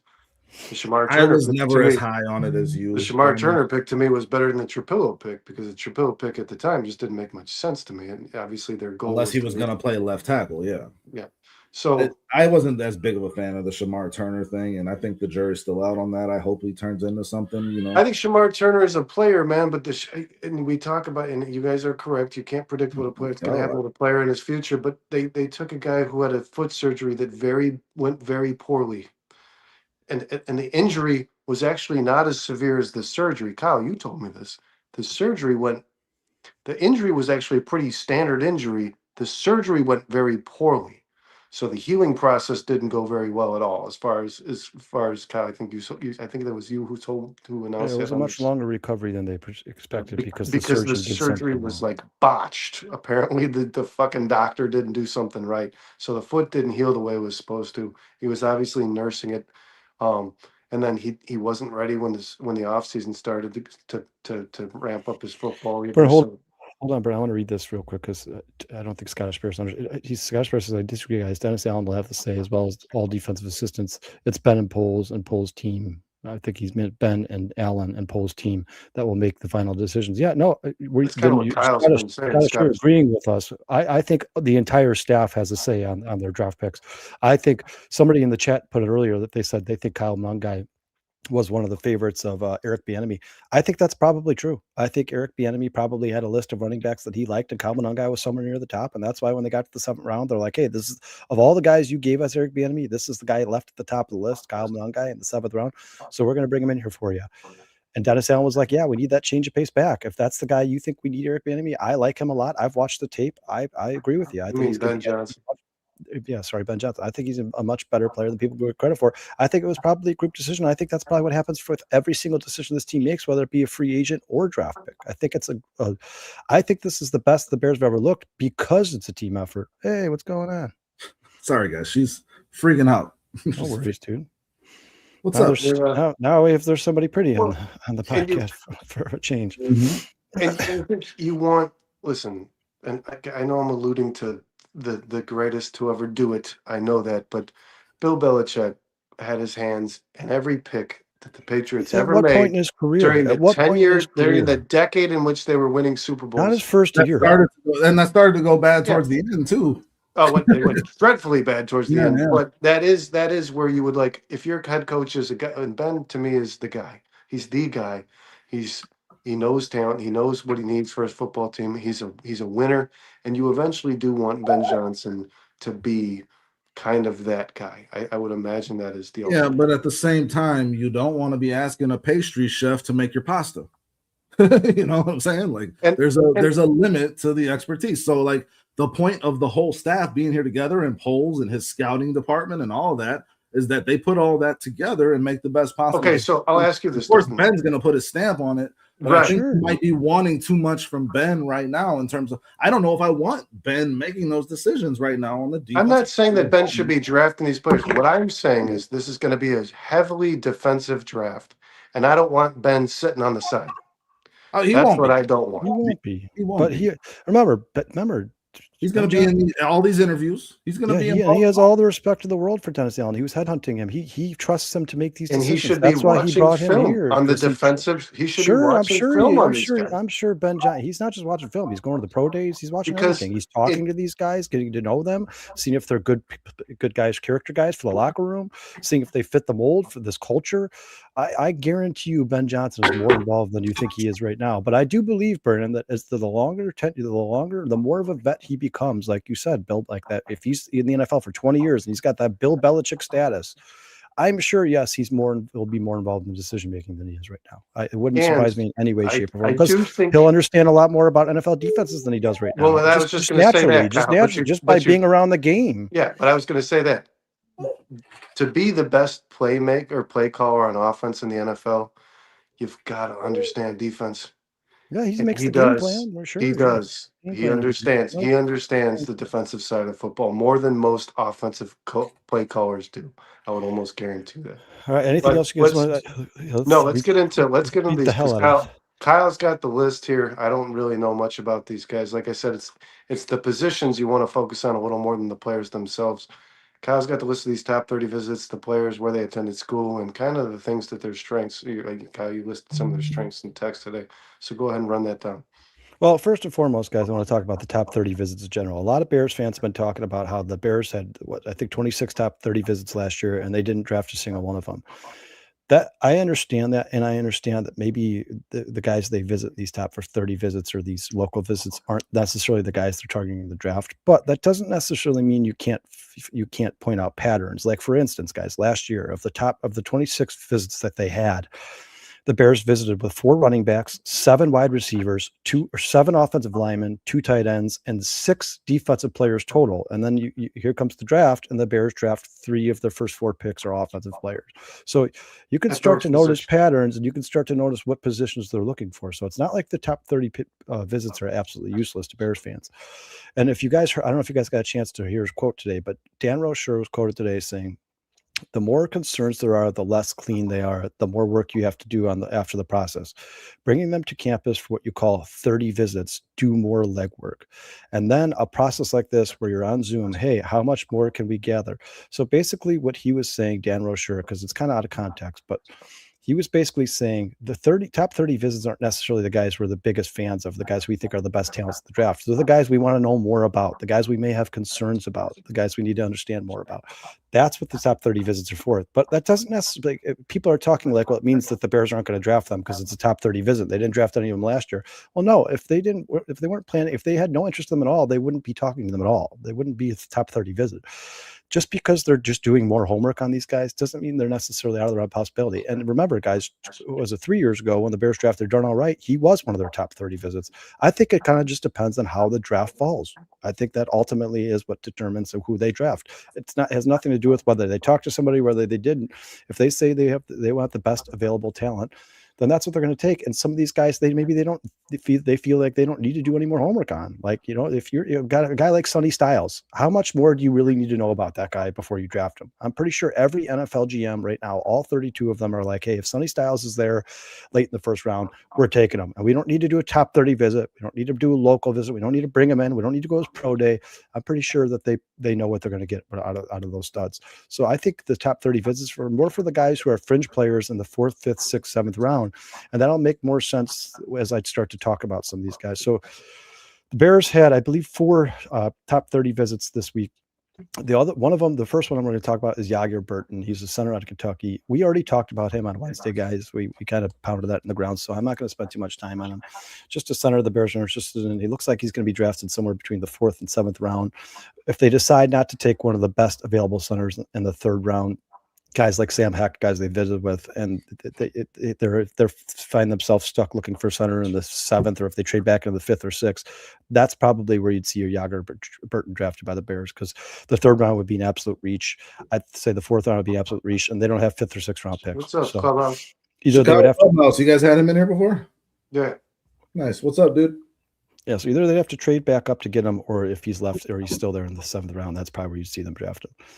Another top 30 visit the Bears have scheduled, guys, is Deshaun Stribling. He's 6'2", 207 pounds, Ole Miss. He's wide receiver. He's projected by DraftBuzz to be an outside X, but he can play the slot, and he's very versatile. He's played all over the field in college. He's projected to be a 5th-round pick, anywhere from a 5th round to an undrafted free agent. The reason that this guy is starting to climb up draft boards a little bit, guys, is because he ran a 4.36 40 time, one of the best of anybody in the combine. He is DraftBuzz number 39th receiver overall this year going in the 2026 draft. His 2025 season stats, he had 15 games played, 55 receptions, 811 yards, and 6 touchdowns. That's good for 14.7 yards per catch. His QB rating when targeted was 119.9, so 120. This guy catches when the ball comes his way, he catches it. Overall, Draft Buzz gave him an 80 out of 100. His hands an 87, short yard receiving 82, intermediate routes an 88, so that's where he does his best work, and deep threat 86. Blocking, a little bit of weakness of his at 69. This is a guy who, if you throw him a short pass, routes, just concerning. Dante likes him. Yeah, if you throw him a short, this is a guy. If you throw him a short pass, he could take it to the house, man. I mean, that 4.36 speed shows up. He also is a pretty decent route runner. Some of his scouting strengths, man, demonstrates exceptional ball skills in contested situations, making acrobatic catches and winning jump balls despite modest frame for position. Routes are crisp and decisive, particularly excelling on crossing patterns and double moves that create separation from defensive backs. Run blocking stands out as an elite trait, driving defenders backward with initial contact and showing rare willingness to engage safeties. Reliable hands in traffic with minimal drops, catching 82% of his targets while operating primarily in intermediate and deep routes. So that was actually one of the best in all of college football. If you're talking about a guy who's specifically used for deep routes or intermediate routes, as opposed to like slants and screens, for him to catch over 80% of his targets is pretty impressive for a college player. Some of his weaknesses: his build lacks the bulk to consistently win against press coverage from bigger, more physical corners at the next level. Injury history raises durability concerns, having missed significant time due to hand and wrist issues that required medical attention. So, I mean, we can sit here and regurgitate all the stuff that Draft Buzz and all these other websites say, but the question I have for you guys is, it sounds like the Bears are really interested in drafting or adding wide receiver at some point this offseason. Does that surprise you guys at all, considering they just added Khalif Raymond and they like Jahdae Walker a lot? Does not surprise me at all, considering they just traded DJ Moore, and the more weapons they have, the more dangerous the offense is. I wouldn't be surprised if their best player on the board at 25 was a receiver and they took that guy. I wouldn't be surprised by that. Well, Dustin, let me ask you this, Dustin. And it's obviously all going to be speculation because we don't know. But do you think their interest in receiver shows more levels of concern for somebody like Luther Burden or Rome Odunze or Jahdae Walker, or do you think it's more a concern about depth? I mean, probably. I mean, both. When it comes to certain players, I don't think you're sold on Jahdae Walker yet. If you're the coaching staff, I mean, there's still stuff he's got to do to earn that role and that trust. Ben Johnson made Luther Burden and Colston Loveland work really hard to earn that trust. Jahdae Walker got put in out of necessity. And he stepped up and he came through, but I mean, there's still more work to do with that. I personally have a lot of confidence in Rome and Luther. I think they're going to be a damn good receiver duo, but Ben Johnson is going to want those three receivers. Khalif Raymond isn't it. We don't know what Jahdae Walker is yet. I mean, I'm comfortable with it, but if there's a better option, I wouldn't be surprised. And I just want to point this out because, like I've seen it talked about in the chat. If you go back and look at Ryan Poles' history as a GM, he drafts guys that he does top 30 visits with. It's like over a 50% hit rate on that. Last year is like one of the only years. I think it's the only year he didn't, if I'm not mistaken. I think that he had like 2 or 3. He did visit some of those guys in the combine, though. Yeah, but I mean, like, and it's just a good indicator with Poles. A lot. He drafts like, I think it's like 40 to 50% of the guys he does top 30 visits with end up being guys he drafts. I remember doing that research last year going into that draft. So, I mean, that's just something worth pointing out when it comes to these top 30 visits. You have a contested catch guy. You have a yak guy, but the Bears are still lacking in things that most NFL teams have at the wide receiver position. You don't have the 6'5" body, and you don't have the 4'3". So, Kai, you just stated this kid can burn. The Bears are missing some elements that most teams have at wide receiver. It would not surprise me at all if they would decide to draft one somewhere because they can still provide. They can still provide elements that they don't have on this football team. They can get that big dude. They can get that fast dude. There's guys that Roman, Luther, and DJ were all very, when you're talking about body and speed and size, they're all very similar players. It would be nice to have a guy that provides something different in this football team. I would not be shocked if at 25, if Omar Cooper was there, if the Bears drafted him. I'm not saying that that's going to happen, but I would not be shocked. Well, and Dustin, in the last few days, we've seen a couple mock drafts come out where they are projecting the Bears to take, if they're true to their word and they're taking the best available player. There's been a couple drafts now where they have the Bears take a wide receiver. If you look at the way these drafts are falling with these mocks, like there's a lot of good value with these because there's a lot of good receivers at the top of this draft, and like they're getting pushed back because otherwise these other positions that are more valuable, are getting snapped up. in a lot of these mocks. We don't know how it's going to go. A mock is and that's another thing. The Bears will take the best player on their board at 25 unless they trade back because they don't like what they have there. I think when you're in a situation like the Bears are, where you have a young core, right? Colson Love, Luther Burden, Caleb Williams. These guys are all going to be here for the foreseeable future. Caleb Williams is about to get some $500 million, $600 million contract. I think you should just be adding as many superstars as you possibly can. I think where GMs screw up badly is where they draft position need. Draft the best available player. If you put enough stars on the field, sooner or later your team's going to start beating some ass. And you just kind of hope that need matches up with what's available. Sometimes it doesn't. But for instance, if the Bears were, say this was 5 years ago, and the Bears were at 25 and Justin Jefferson's there, you take Justin Jefferson. You take the best player, the guy that you have highest ranked on your board, and you figure the rest of the shit out. There's other moves you can make. There's other things that will play out, and you'll be able to, go from there. But add talent and playmaking to this team. Yeah. Obviously, you need more playmaking on defense right now than you need on offense. You need I think Ben Johnson probably had a lot of persuasion in regards to drafting Jamison Williams, and you don't have there are things that this offense could still add that as good as they are, and they are good. Imagine what somebody who runs a 4-3 could provide, or somebody who's 6'5" can provide his football. Yeah, I mean, I wouldn't say the Bears necessarily don't have. They don't necessarily have somebody who can, the classic role of take the top off the defense, like that Rashichi type guy. I think Luther can be that. I think he could too. I guess I just haven't seen enough of it yet, and I think it just took a while. His game speed is more than his, confidence. Yeah, I think he could be an over the shoulder type guy. I absolutely do. I just don't know. I think the Bears. Obviously, we know, guys. The Bears have preached this since day one. They want to add speed. So I'm not going to be surprised at all if all the wide receivers are 4-3, 4-4 guys. The next top 30 visit the Bears have scheduled, guys, is a linebacker out of Michigan named Jimmy Roller, 6'2", 238 pounds. His projected role from Draft Buzz is a multi-role linebacker, but they believe he'd be better suited at the will position. He's projected to be I hate this. I don't like him at all. He's projected to be a 6th or 7th round pick. He had ran a 4.68 40 time. He was ranked number 22 of all the linebackers in the draft. Some offensive lineman that ran a faster 40 than this guy. His 2025 season totals, that's by why he's projected 5th or 6th or 7th round pick. His 2025 totals, 12 games played, 73 total tackles that led the team, 47 solo, 26 assisted. He had 7 tackles for loss, 2 sacks, 1 interception, 2 pass breakups, and 3 quarterback hurries. No, not by any means necessary. His overall Draft Buzz rating is 80.1 out of 100. His tackling is 91. That's one thing I will say about this guy, whether you like him or not, man. He does not miss tackles. 7 tackles for loss and 2 sacks from the linebacker position. That's a quality pass rusher of a linebacker. We don't want to. I'm just going to say it right now. You don't want this guy. You go ahead and draft him, but the Bears don't have a 6th round pick, so maybe they won't have a chance at the guy. I hope not, because I want nothing. Yeah, or maybe he's a Jack Sanborn. He's a guy, somebody who had an undrafted free agent. Sanborn. He's depth. Yeah, maybe he's just a depth piece or a special teams piece. But his pass rush was his worst grade at 64. Run defense 83. So once again, like I said, he is a sure tackler, whether you like him or not. Coverage 69. He struggles in coverage, but probably better than people give him credit for. Some of the scouting report strength: plays with low center of gravity and anchors against blocks with a stout base that belies average measurables for the position. His tackling technique is borderline textbook, wraps up through contact every single time and almost never lets a ball carrier wiggle free. Reads his keys quickly in the run game and triggers downhill with conviction. Rarely caught flat-footed or hesitating at the second level. Violent hands at the point of attack, jolts offensive linemen on contact and creates separation to disengage and make plays in the hole. Navigates trash and traffic in the box like a veteran, finding creases through congestion to tighten the alley and the ball carriers. Some of his weaknesses: only 11 career starts across 4 seasons. He was primarily a backup most of the time there.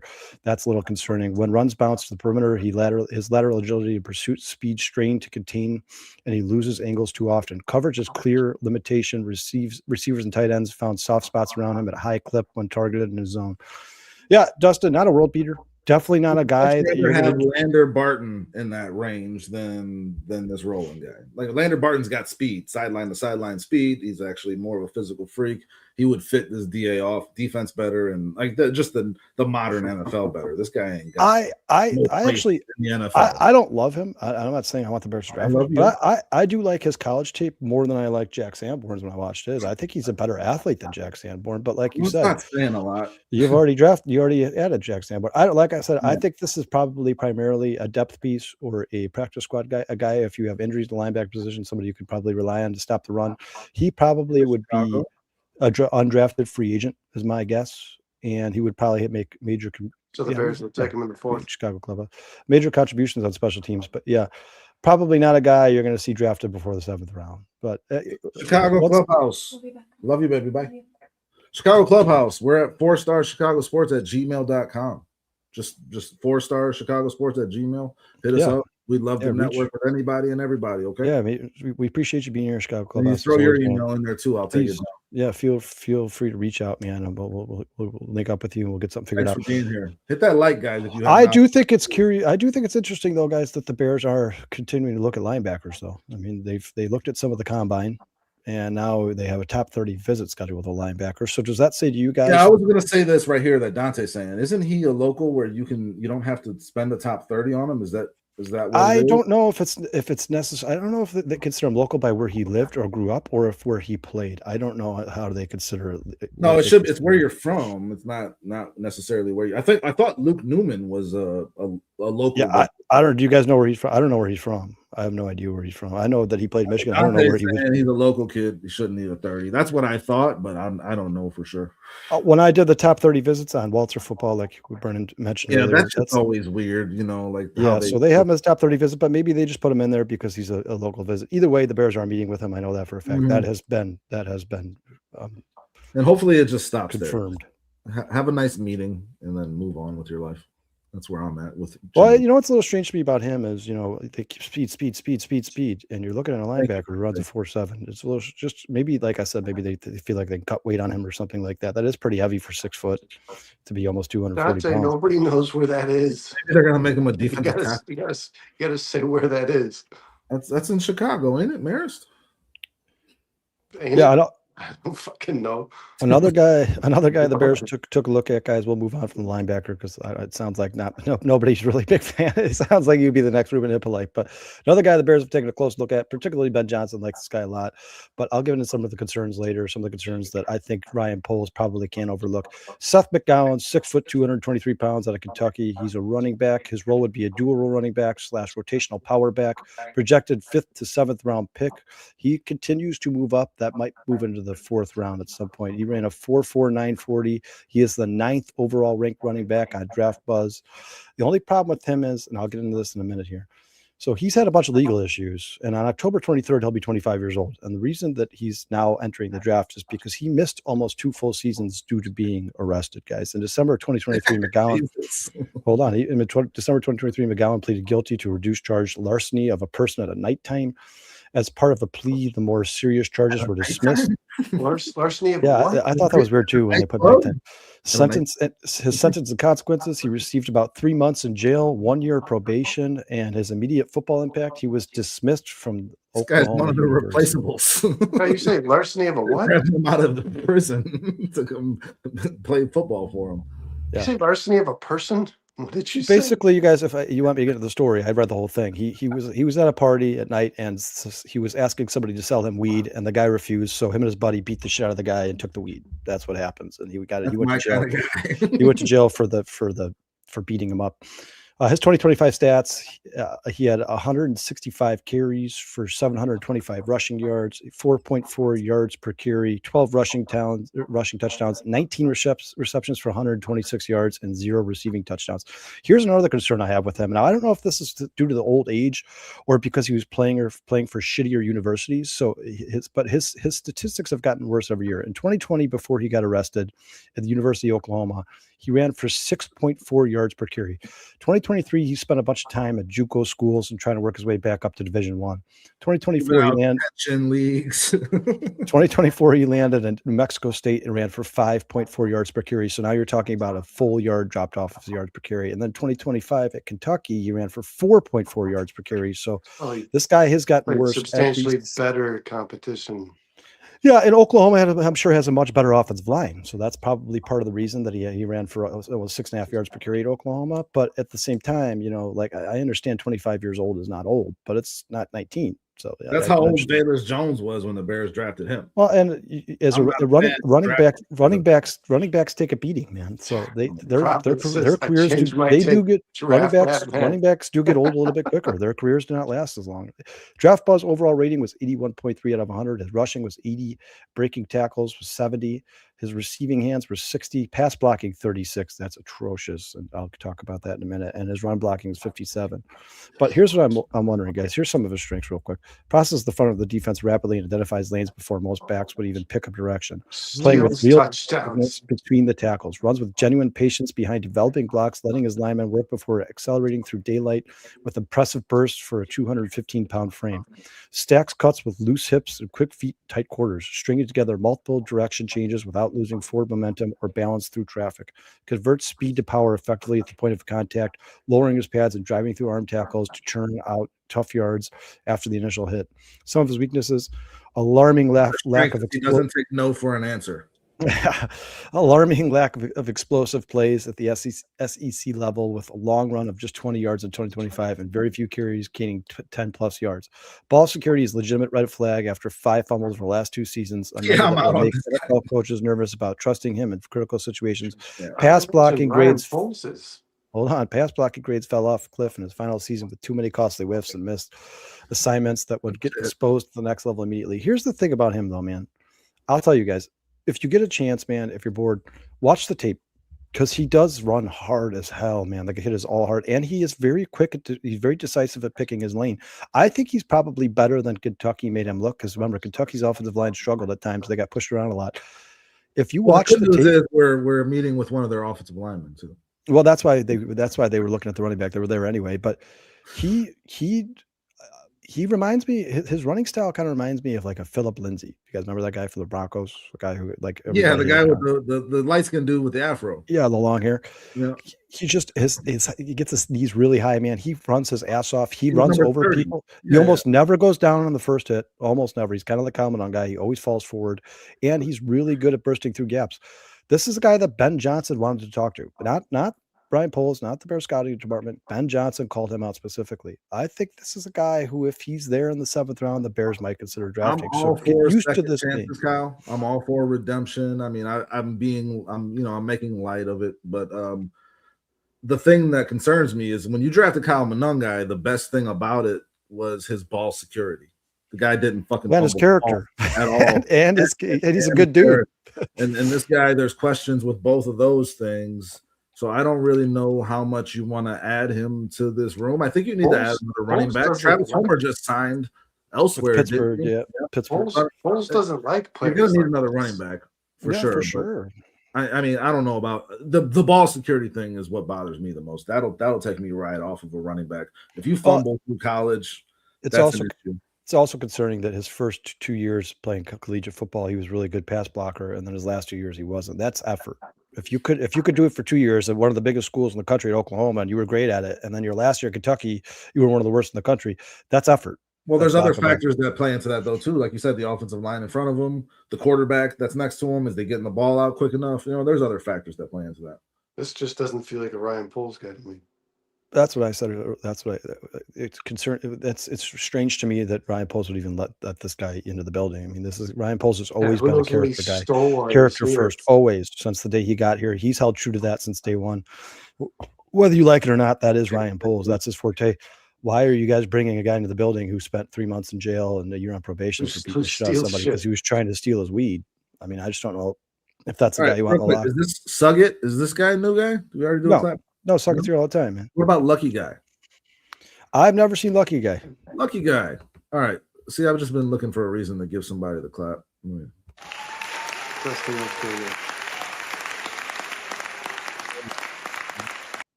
Welcome. Thank you for being here. Hit that like button. Make sure you're subscribed. Hey, Prophet. I don't think anybody in this podcast Jadarian Price would be the guy, but I don't think the Bears are going to take a running back in the 2nd round. I keep seeing Jadarian Price sneaking into the back of the 1st round in a lot of these mocks. Yeah, his talent might push him to number 32 to the Seahawks, because the Seahawks need a running back. Yeah, unless you're taking him at 25, I don't think he's going to be available. Yeah, that's not happening either. And there is Jadarian Price. There are some ball security issues with him too.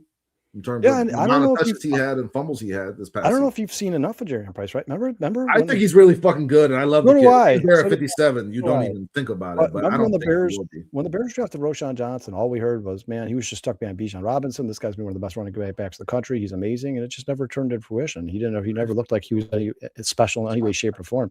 I just want the Bears to fall into the same trap. Drafted him either, but Jadarian Price has a much better skill set than Roschon Johnson. Sure, 100%. I don't disagree. And the kick returning just in and of itself kind of shows you what he can do with the ball in his hands. Yeah. Hey guys, another guy that the Bears are thinking about visiting with, this would be considered a local visit. So this does not count towards the top 30. And I'm not going to spend a ton of time on him, guys. I'm going to give you his name. I'm going to give you his stats.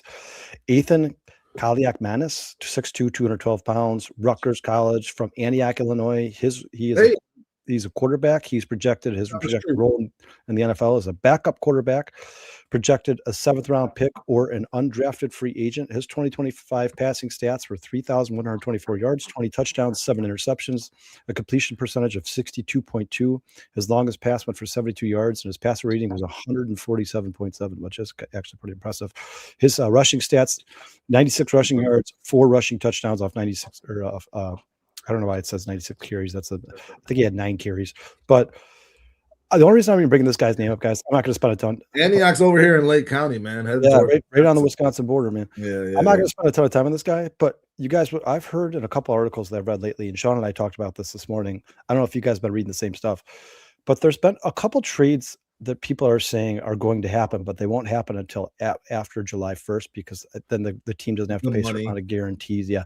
One of them is, I'm sure you guys have heard, AJ Brown is, people are saying, is almost guaranteed to the Patriots. They just have to wait till after July 1st. A lot of people are saying the Bears have one scheduled as well, but we don't know who it is.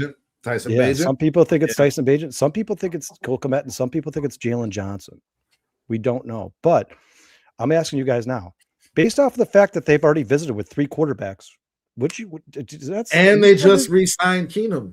Are you starting to think that maybe Tyson Bagent is probably on his way out at some point this offseason? I think it's fait accompli, man. I think you strike while the iron's hot with this kid, because I don't know. I don't think Arizona's going to start Brissett. I don't know if his market value is ever going to be higher than it is right now. I agree, because you can get draft capital for him that's valuable right now. You have to take it. It's a mystery with Bagent, and also it's a mystery with a lot of the guys in this draft, with a lot of the guys that have already signed for big money, these free agents, Daniel Jones, Malik Willis. We've been talking about this. It just makes too much sense. If there's any truth to the fact that these people believe that the Bears do have a trade in place for somebody on the roster, I think it is Tyson Bagent. I absolutely that would make sense. And Dustin, I agree with you 100%. I think the value is as high as it's ever going to be because of the mystery. You don't know.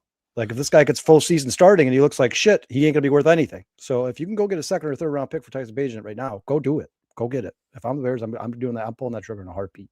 Wouldn't take me 2 seconds to pull that trigger. I like Tyson Bagent a lot, guys. I have nothing against him in any way, shape, or form. But like Brennan, you've talked about many times, this guy's a backup quarterback. If you can go get a 2nd or 3rd round pick for him and draft a guy who's going to be starting in your starting lineup and make a major impact to this team. He's saying right here, Kyle, what I don't like about that is if they're not doing it now, they're not getting picks in this draft. If they're waiting until post June 1st, you're not getting picks until next year. Even still, would you be upset about it? Let me just say this. I am upset about this offseason in general a little bit, man. I need, after what I just saw this Bears team do in this last season of defying expectations and odds and getting to the playoffs and going to the divisional round and taking the Rams right down to the fucking wire, I wanted to see more aggressiveness out of this team in terms of how they approach this offseason. This was a push your chips in kind of offseason to me, and it's been almost the exact opposite up to this point, man. The draft is coming, and that's cool. The mentality should be win now. Draft picks now. I want to create some more cap space. There's still some free agents out there that can impact this team, especially this defense. And I'm a little frustrated in general with how slow going this is. I get that Poles wants to be responsible with the money and not put himself in a bad place, but at the same time, the money's just gonna start going away because you got to pay all these other guys that are already on your roster.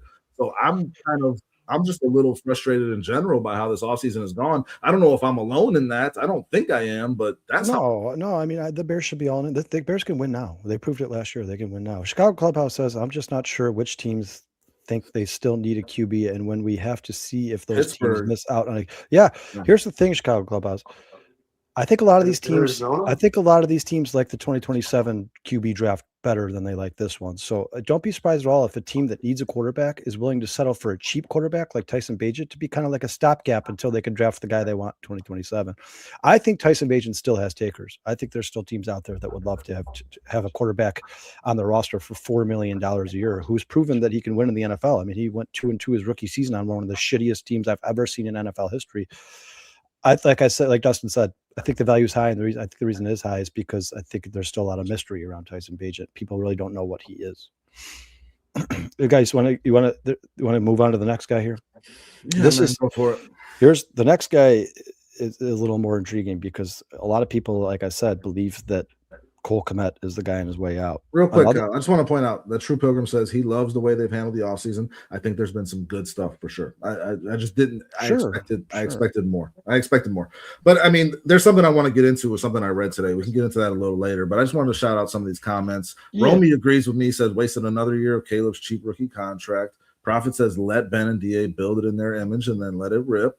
I mean, I get it, man. I'm trying to have patience and I'm trying to have faith in these guys. They've earned that with what they put together this past season, and I have a lot of faith in the leadership of this team now that I have not had in the past. I just wanted to see more. Yeah, there's three other guys. I'm not going to spend a lot of time on. I'm just going to give you guys the names because I'm not a huge fan of these guys, and that doesn't mean they're not going to draft them. But Jake Pope, 6'7", 300 pounds, Illinois State. He's an offensive tackle. He's played right tackle most of his career, but he shifted to left tackle last season due to injuries to their left tackle. He's projected to be a late round pick or undrafted free agent. Now, I will say this about Jake Pope, guys.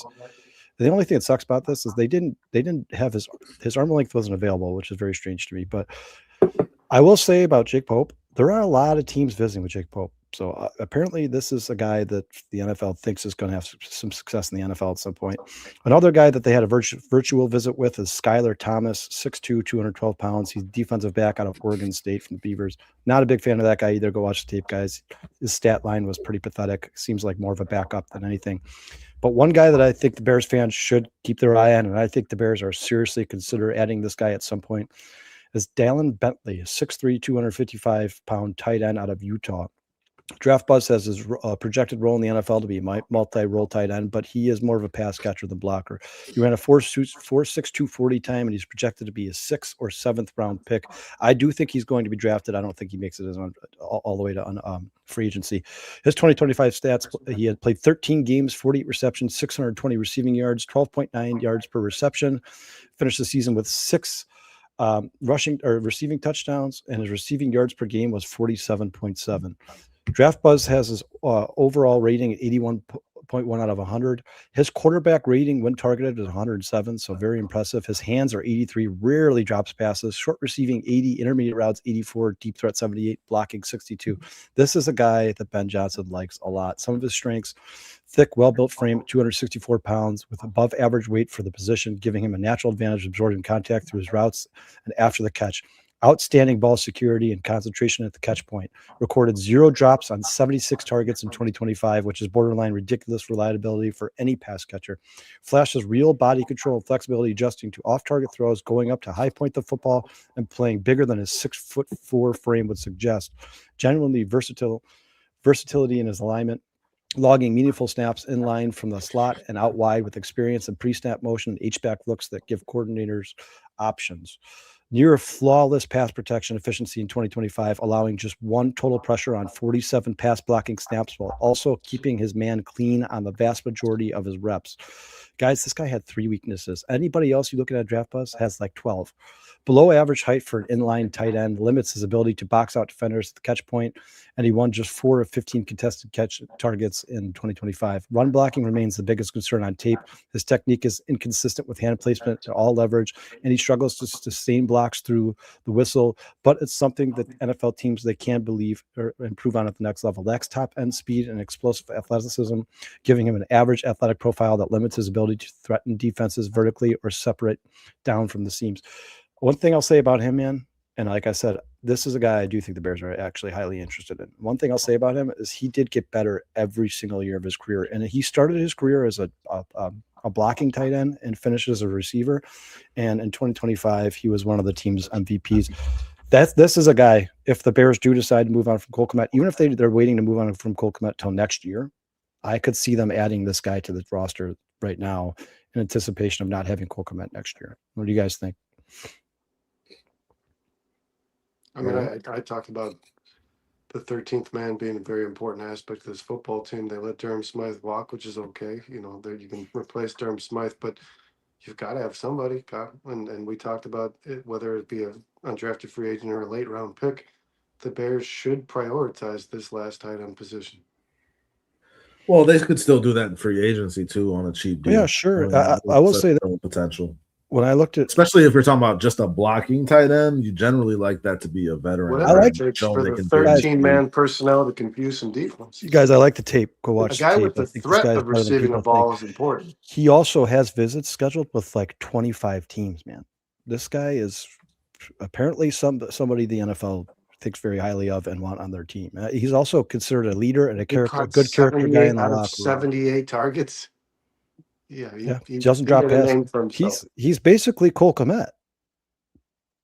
If you listen, the Bears will add offensive players in this draft, whether they're drafted or undrafted free agents. Like, there's going to add some more to their offense in this draft. Like I said, I won't be surprised if they go receiver. I wouldn't be surprised if they drafted a tight end late or added an undrafted free agent. I mean, I think Ben Johnson is still going to want to add some more pieces to this offense. I still think a Cole Kmet trade before the trade deadline, even if it's in season, I still think a Cole Kmet trade before the trade deadline is on the table. I don't think. No, yeah, that makes sense. And then, I mean, Dave Prophet was asking, do more with what? I mean, like, that's it, right? Like, you move on from Cole Kmet and you get cheaper at that backup tight end position. Yeah, I mean, $9 million bucks for a backup tight end is a lot of money. Yeah, and I mean, in this offense and with Cole Kmet's skill set, it's a very valuable thing, So I mean, it's worth paying for, I guess, but it's still a high number, just like it was with DJ Moore. Moving off of that contract made a lot of sense.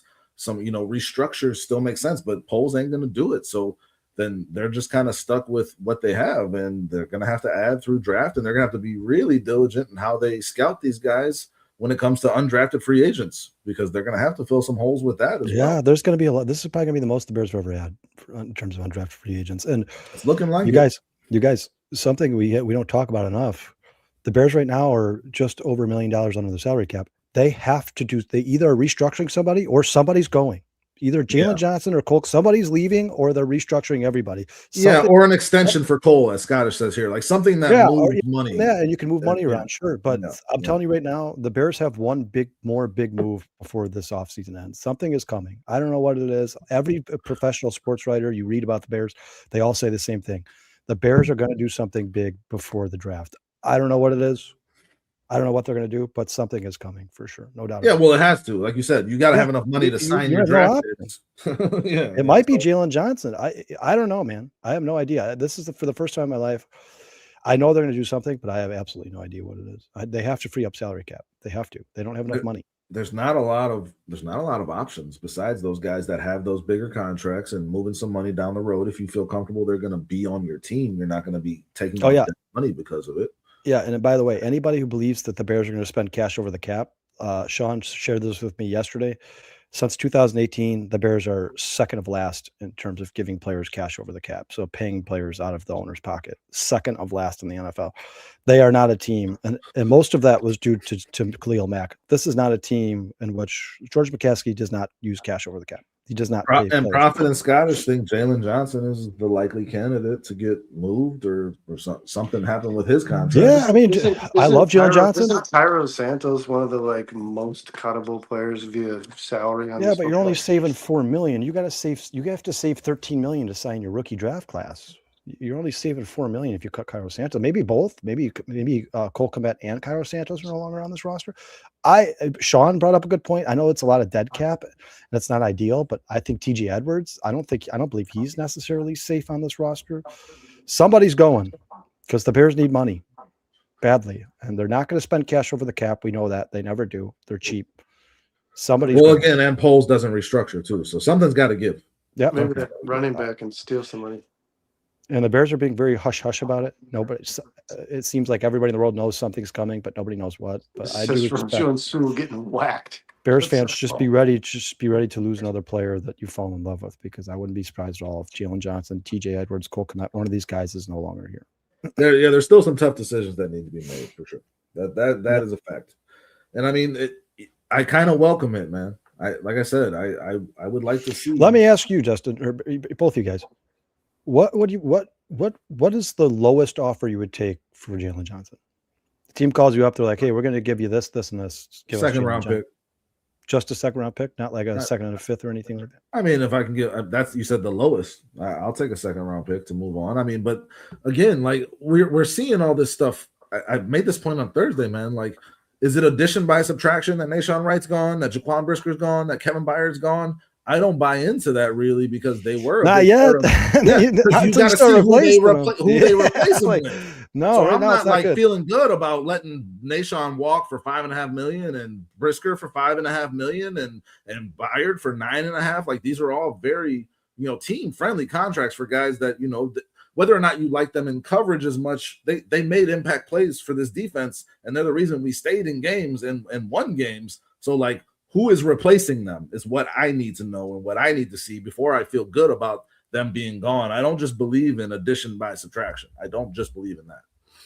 Yeah, AJP says, honestly, if Sweat goes, I wouldn't be shocked. I don't think it's going to be Sweat, AJP. I think Ryan Poles and Dennis Allen like Montez Sweat a lot. I think right now he's probably your best player on the defensive line. I think that's probably maybe restructure Sweat, but I don't think they'd be open to trading him. I think you guys, the Bears had less than 40 sacks last year, and Montez Sweat had 10 of them. He had a third of their sacks. I think we as Bears fans tend to overvalue these Bears players. I mean, a lot of people were talking about Jaquan Brisker getting, double-digit millions on a contract. That didn't happen. A lot of people thought DJ Moore should have brought back more. I mean, we were lucky to get a second-round pick in my mind. So, I mean, like, the value is not as high as we think sometimes. I don't think you're getting 2 second-round picks for Jalen Johnson. I don't.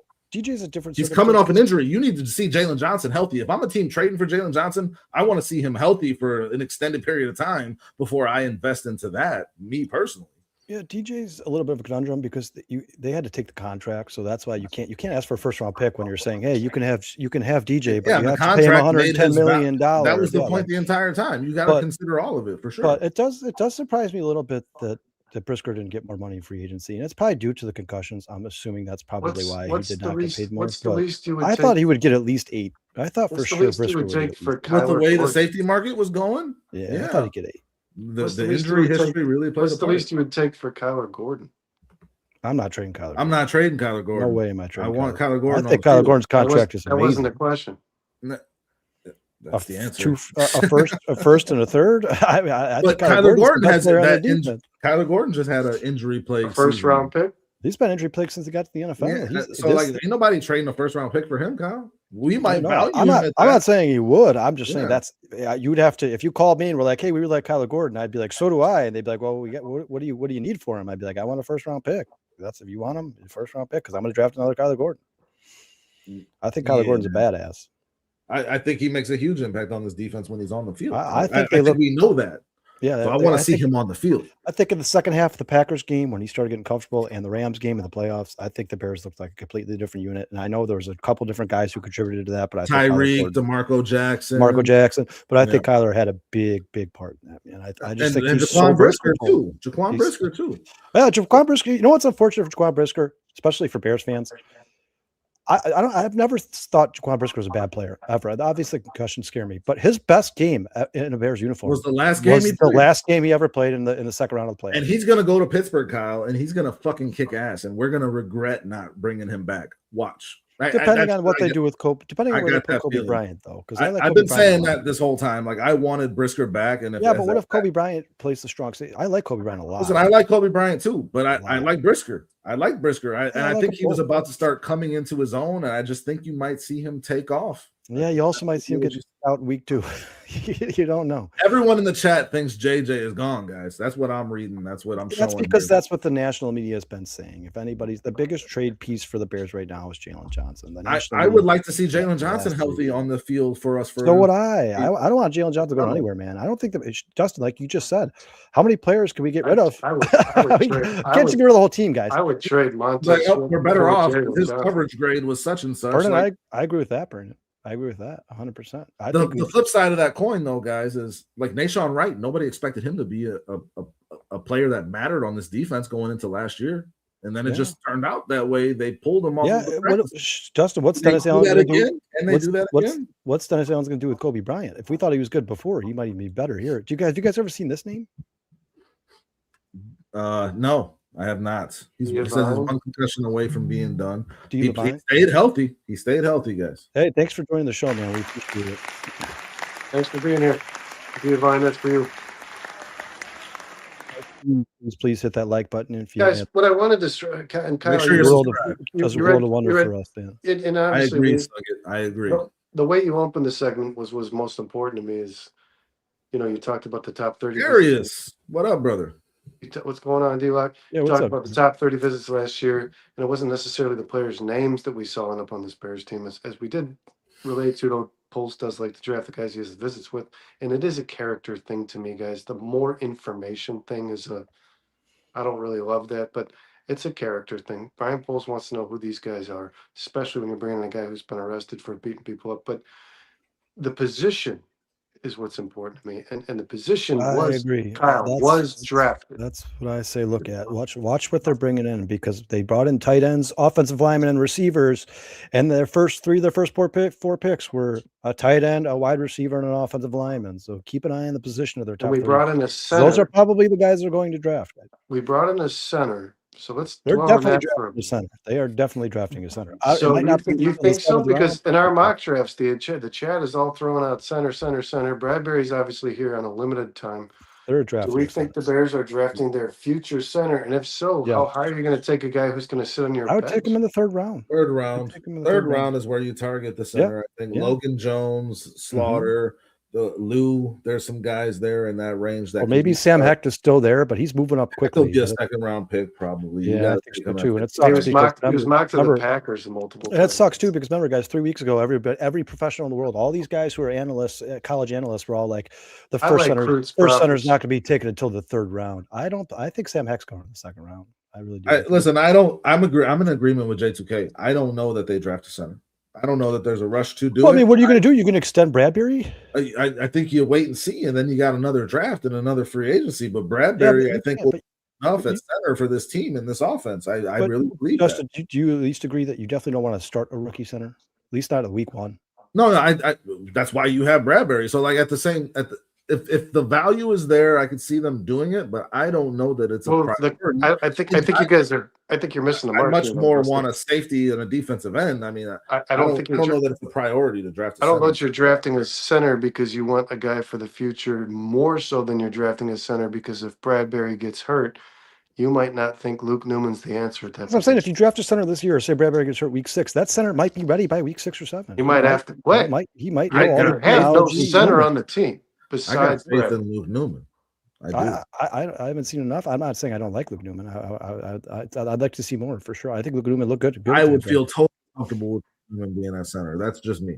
You definitely need a backup center. If they went safety, defensive tackle, defensive end, or vice for whatever in any order, no particular order, I would be fine with them using that 3rd round pick on a center. I would be absolutely fine with it. If they went safety, depending on who it is, for sure. But I just don't. I feel like there's other positions. I would rather that be a cornerback than a center, than a backup center. Or maybe you could get Kreutz in the 7th round. It sounds or an undrafted free agent. Who knows? Vine says the same as True Pilgrim draft Kreutz's kid. I like Kreutz's kid. I watched Illinois. I thought that line was really good. Top to bottom. I like him too. I think he's only getting better. That Illinois Darius line says we need to go safety at 25. It depends on who's there, but if that's what I think they're aiming for. Thieneman are there. Darius Burnham's been saying that for 3 weeks now. Safety, that's going to be their pick at 25. I think that's what they're doing. McNeil Warren? I mean, who are you guys taking at 25? McNeil Warren's such a stud. I would take Thieneman over him. If they were both there, I'd take Dylan Thieneman. I watched some of his tape last night. Downs falls to 25 because of his knee issues. You taking him?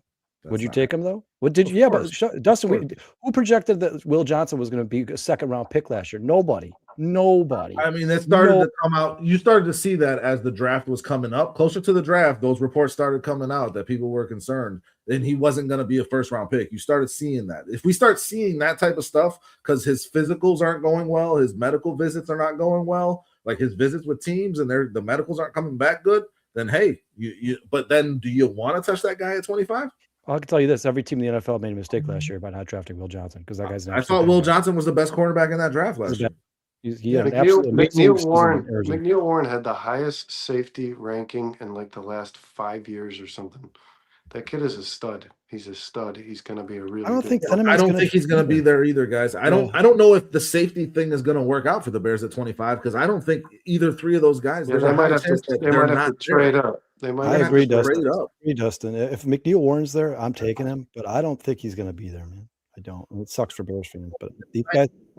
Warren, if you have your choice between the two, I'm taking Dylan Thieneman. That's I like him over. I wouldn't be disappointed either. I wouldn't be disappointed either.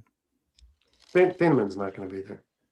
No, I don't think either one of them are going to be there. I saw a mock draft. I saw a mock draft the other day that had Thieneman at 14, dude. 14, man.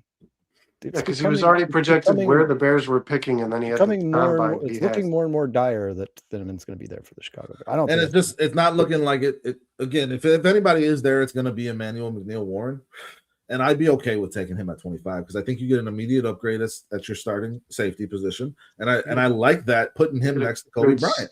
I like that starter. You get a good starter. That's a physical unit. If you put those two back there, but then a part of me starts thinking like there's some really deep talent at the safety position in this draft, so why not go? Yeah, a lot of people like Halsey the most. Well, Halsey is a really good safety. I mean, you guys know me. I like Bud Clark. If that's a third-round pick, I think he's a starter. I think Mario Ramsey, Wheatley. I mean, Dante says I like Bishop Fitzgerald later in the draft as well. Dante says trade back and draft Trayton Stukes a primarily corner over his collegiate career. I don't know, man. Nicky Manwari fell to the second round. That he should have been a first round. They were both top 15. I was just going to say this, J2K. Yeah, safeties do slip through. They always fall. They always fall. Kyle Hamilton should have been the first pick in the draft. But do you think NFL teams are going to start to realize now maybe they shouldn't do that after those two guys fell to the second round? If you watched the playoffs and the Super Bowl and you watched Nicky Manwari, I would considering taking. I thought even Manwari was top 15 talent in that draft. I thought the same thing about Cooper DeJean the year before. Nicky Manwari might be my favorite player that's not a Chicago Bear, man. He is amazing. Stud, yeah. He reminds me. He took that Brian Burns role and improved it. Didn't even Malachi Starks fall pretty low? I think I think he was a late first round pick. Yeah, he was. I think he fell in the 20s. He was by all measures going to be a top 10 pick. He fell somewhere in the 20s. No, where did Baltimore draft? It was late. They were like 21. They were like 28th or something like that. Yeah. Starks was drafted late. Scatter says, I'm not taking a safety 25. It's not a premium position. You can pick up a quality safety later. But again, the only point is didn't we just prove kind of this?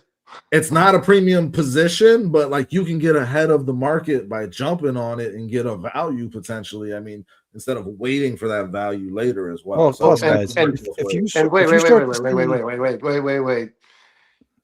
Cooper DeJean got drafted to a team that won a Super Bowl, and Nicky Manwari got drafted to a team that won. I think these guys are pretty premium players. I really do. I think they're very, but sometimes it takes the league. Well, sometimes it takes the league a while to catch up. And Cooper DeJean had a pretty big impact on the playoffs. Well, these guys make a difference. What I will say is it's not the same position anymore. Nicky Manwari and Brian Branch play nickel. They play outside linebacker. They play safe. They're huge and they're Xavier fast. Watts ended up being a great pro too. They play all over the field. They cover every position. I don't think that safety position you're talking about is the same as it used to be. I think it is absolutely becoming a premium position because I think every team in the NFL in a couple of years is going to have one of those versatile. Wasn't Hamilton like the 14th pick in the draft? Yeah, but he was projected to be a top 5 pick, so he did fall. So I mean, listen, I mean, maybe there's something to that Downs thing. If Downs were to fall at 20, I do not expect that to happen. If that were to happen, that would be a fucking. He's my favorite player in the draft. What if it happened and the Bears didn't draft him?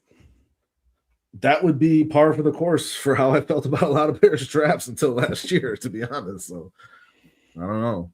Ron says breaking news: Homer went to the Steelers. Yeah, well, bye. So take it easy, bud. Oh no, $4 million a year for that guy. Get out of here, dude. Speaking of what did he make? The Bears, we're paying him $4 million a year, bro. Or no? Oh, the Steelers. 2 years, $4 million. The Steelers signed him.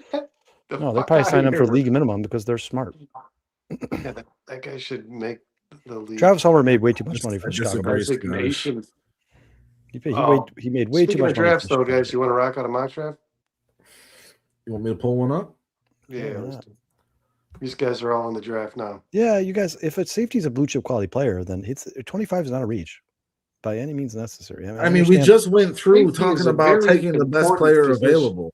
Yeah, we just went through taking the best player available. Everyone agreed with that. But then the safety is not a valuable position.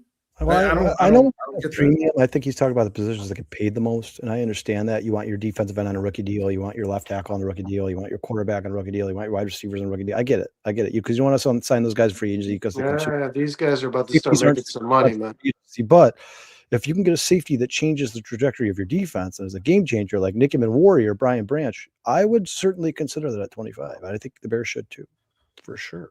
And those guys are going to get paid, Kyle. Brian Branch, Cooper DeJean, Nick and Manure, these guys are going to get paid. They're going to get the bag. The safety's going to start being a little more valued, I think. We mocking, Dante. We mocking. Bring it on. Do folks want Hicks or Cam Lewis? I want neither of those guys starting for the Chicago Bears. Oh, where's option C, bro? Yeah, that's why we're talking about drafting a safety, because I don't want either one of those guys starting at the safety position for the Chicago Bears. I like Elijah Hicks is, I guess, is a decent special teams player. Yeah, and he's maybe if he absolutely he has a case of emergency, but not same point I made with Cooper DeJean, D. Levine. Yuri had a huge part of winning that he was huge to that Super Bowl team. He might have been the most important player on the defensive side of football. Good players are good players, guys. That's all I'm saying. Yeah, blue chip talent's hard to find at 25, so if it's there, take it. Let's start this mock draft. All right, you guys see me? I got you. Nobody wants to. J2K says he's not as high in Thieneman or EM. Yeah, I know. I know. And I mean, again, that's your opinion. Doesn't like white people. Guys just don't like taking a safety in that spot when the Bears have so many other needs. And hey, J2K, we never heard you. Player is the best player. In a dream scenario, J2K, we haven't heard you. I've never heard you because we've just excluded as a possibility. Do you like Caleb Downs, J2K? All right, we're in the draft. Gonna start. All right, guys, here we go. Ooh, look at these top 2 players available are Mekhi Lemon and Jordan Tyson. You guys want to get freaky? I mean, I love Mekhi Lemon. Whoa. I love Mekhi. Look at his speed right there. That's the thing the Bears don't have. J2Q says he likes Downs! Exclamation. Phil says Caleb Downs is badass. Yeah, he is the shit. Caleb Downs is the shit. I fucking wish. I hope the injury gets worse before the draft. It's not happening, guys. It's not fucking happening. Okay. He is my favorite player in this draft. He will go by. Where was he drafted in this mock draft? Scottish. I don't know if you're necessarily right there because the Bears drafted Colston Loveland at number 10 last year, and he was number 10 to the Bengals. He was PFF's number 1 rookie of the year. The Bengals so he probably was the best available player at 10. He's not getting past the Bengals at 10. Caleb Downs will not go past 10. I'm talking about Colston Loveland at 10. We're still having that conversation. I don't know who was it at. We don't really do the trade thing, man. We just pick. D. Levine, I love Cassius Halas. Dustin doesn't. He doesn't like him, but I don't want those short arms. I don't want those short arms. There's too much data that backs up that shit does not work. Romy says to start the draft over. This isn't realistic.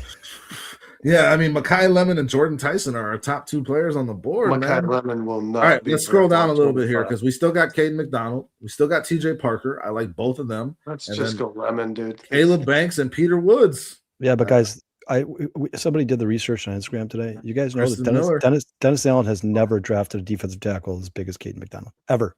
That's never happened once ever. I don't think it's happening. I just don't think that's. I think he likes those smaller defensive linemen. So Peter Woods is the guy. I'm all in on Lemon. Yeah, I think he's the only guy there. I think the way this board fell, guys, we have to take Mekhi Lemon and just figure it the fuck out, right? Like that's what we talked about this whole time. He's supposed to be a top 5 pick. No, he's not. He's not gonna be a top 5 pick. He's crawling. He's crawling. Every time I see him mocked, he's higher. Yeah, he ain't going in the top 10. Yeah, I will say I don't 4-3 flat. I didn't expect Ted McMillan to be top 10 pick, so it wouldn't surprise me if a receiver jumps up there. Well, there's already Carnell Tate is going to be the receiver taken up there. Yeah, not Mekhi Lemon. Well, maybe a couple of them. I'm down to draft Mekhi Lemon and say fuck it, guys. I mean, let's try to. You guys, we can do a couple. We've done that. We've done this a million different ways. Let's see. All right, let's do it. We're drafting Mekhi Lemon. Sorry, guys, in the chat. Bitches. We want to see. We've never drafted a receiver at 25. We want to see. Okay, Malachi Lawrence is our next pick, right? I mean, he's right here. Just on Malachi run. Yeah. Malachi Prophet says pull it. Lemon it is. Yeah. Okay, so if we end up with Malachi Lawrence and Mekhi Lemon with our first 2 picks, that's pretty fucking good. Prophet says Lawrence easy. Yes, I think so too. Yeah. What do you guys think? I love Malachi Lawrence. Yeah, let's keep getting A+ picks here. That's gonna be 2 A+ for sure. Okay, I love Jake Golday. I'll just say it. I mean, I don't know that you need him, but I think he's going to be a starting linebacker in the NFL for 10 years. This guy. Let's look at the safeties. Maybe one of them somehow. Could you imagine? Everyone keeps saying Traden Stooks is going to move to safety. Good Lord. Mekhi Lemon, Burden, and Rome. I mean, you're just going to outscore people. Yeah. Wait, scroll down a little bit there, Dustin. It's ridiculous. What position do you want to look at? Safety? Yeah. All right, let's do it. It's going to be a lot of wait and see here. As we have 2 Stooks. Dante says Stooks. Prophet says Stooks. A lot of people. Stooks is going to move to safety. Suggett says Stooks. 3 people have said Stooks, guys. Yep. I think we got to go Stooks. The traditional safeties right now, guys, are Kamari Rams. Yeah, man, you got to listen to the chat. They got 3 people saying the tradition. Let me just say this: the traditional safeties right now in that safety spot are Kamari Ramsey, who I do like, Genesis Smith, who I know a lot of people like, and Wheatley. Those are your top 3 guys. And the highest rank on the guy is 82. That's Kamari Ramsey. And then it's 98 on Genesis Smith and 104. I'm not a huge Genesis Smith guy. He missed too many tackles. But where's you guys from the overall players? He's right there. He's the 3rd guy listed here. He's 60 or he's 61. We could take another receiver. We could just take Bryce Lance. I say Stooks. Derek Moore is right there. Josiah Trotter. I like Danny Dennis Sutton an awful lot. I love Derek Moore. We haven't drafted a tackle. Grayson Halton will not be there on our next pick. You got 4 Stooks in the chat here, guys. Okay, so we're going Stooks, and then let's go with the chat. Keontae Scott went off at his pro day today. He's gonna move up draft boards. I just want to say this, guys. I don't know that Stooks is going to be drafted and moved to a safety wherever. Everybody in the chat disagrees. Disagrees with you. Everybody thinks going to be drafted at corner. I do. So we're drafting Stooks to be our safety because that's what the chat wants. Yes, or a starting corner, but it's still a good pick. I like Keontae Scott. I do. And he went off today. But no, let me just say that we might regret not taking Grayson Halton here because the defensive tackle we haven't addressed yet, and it's gonna get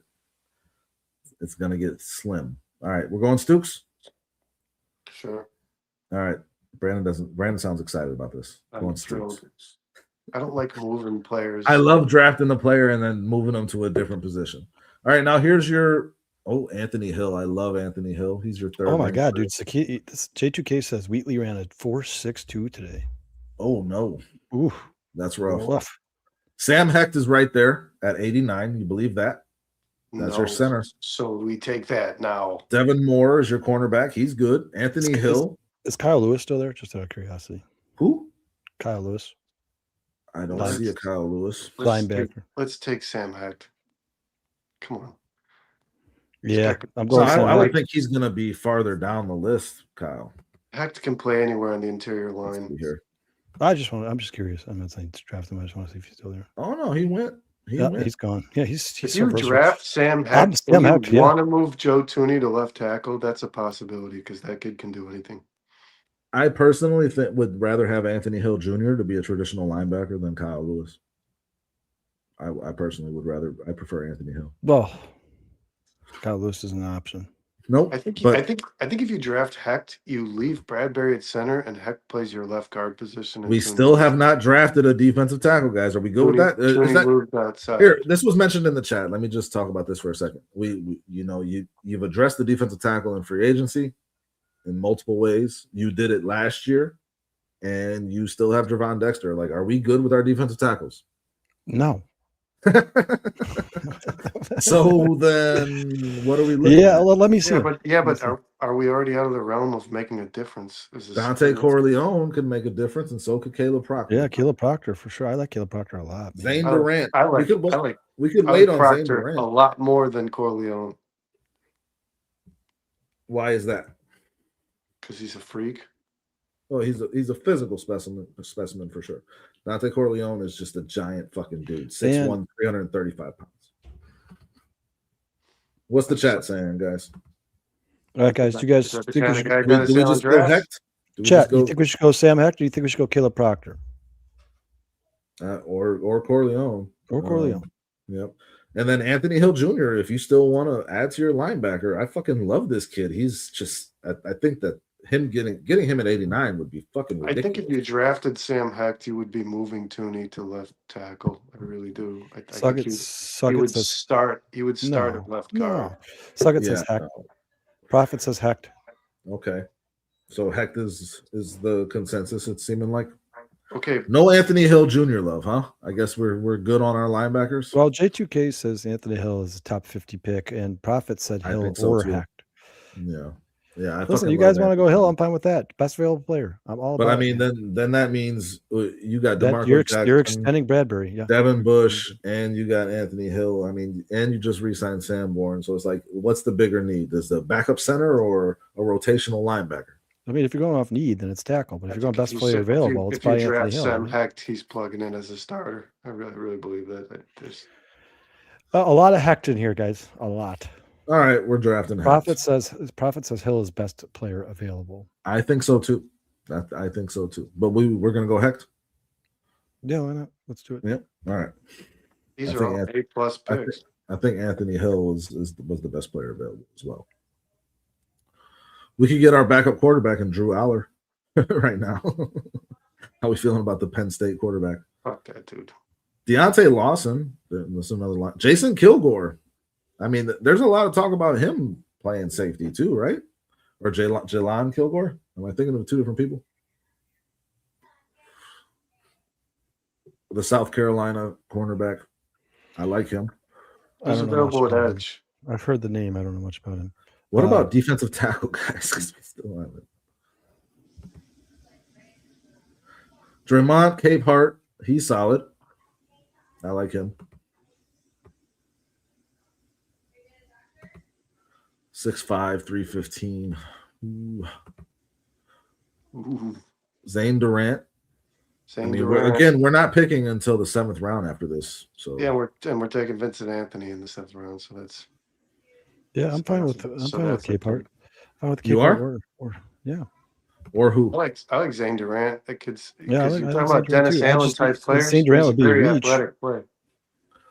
Yeah, I like both of them. I think Zane Durant's a lot better than what he's ranked personally. He's a Dennis Allen kind of guy.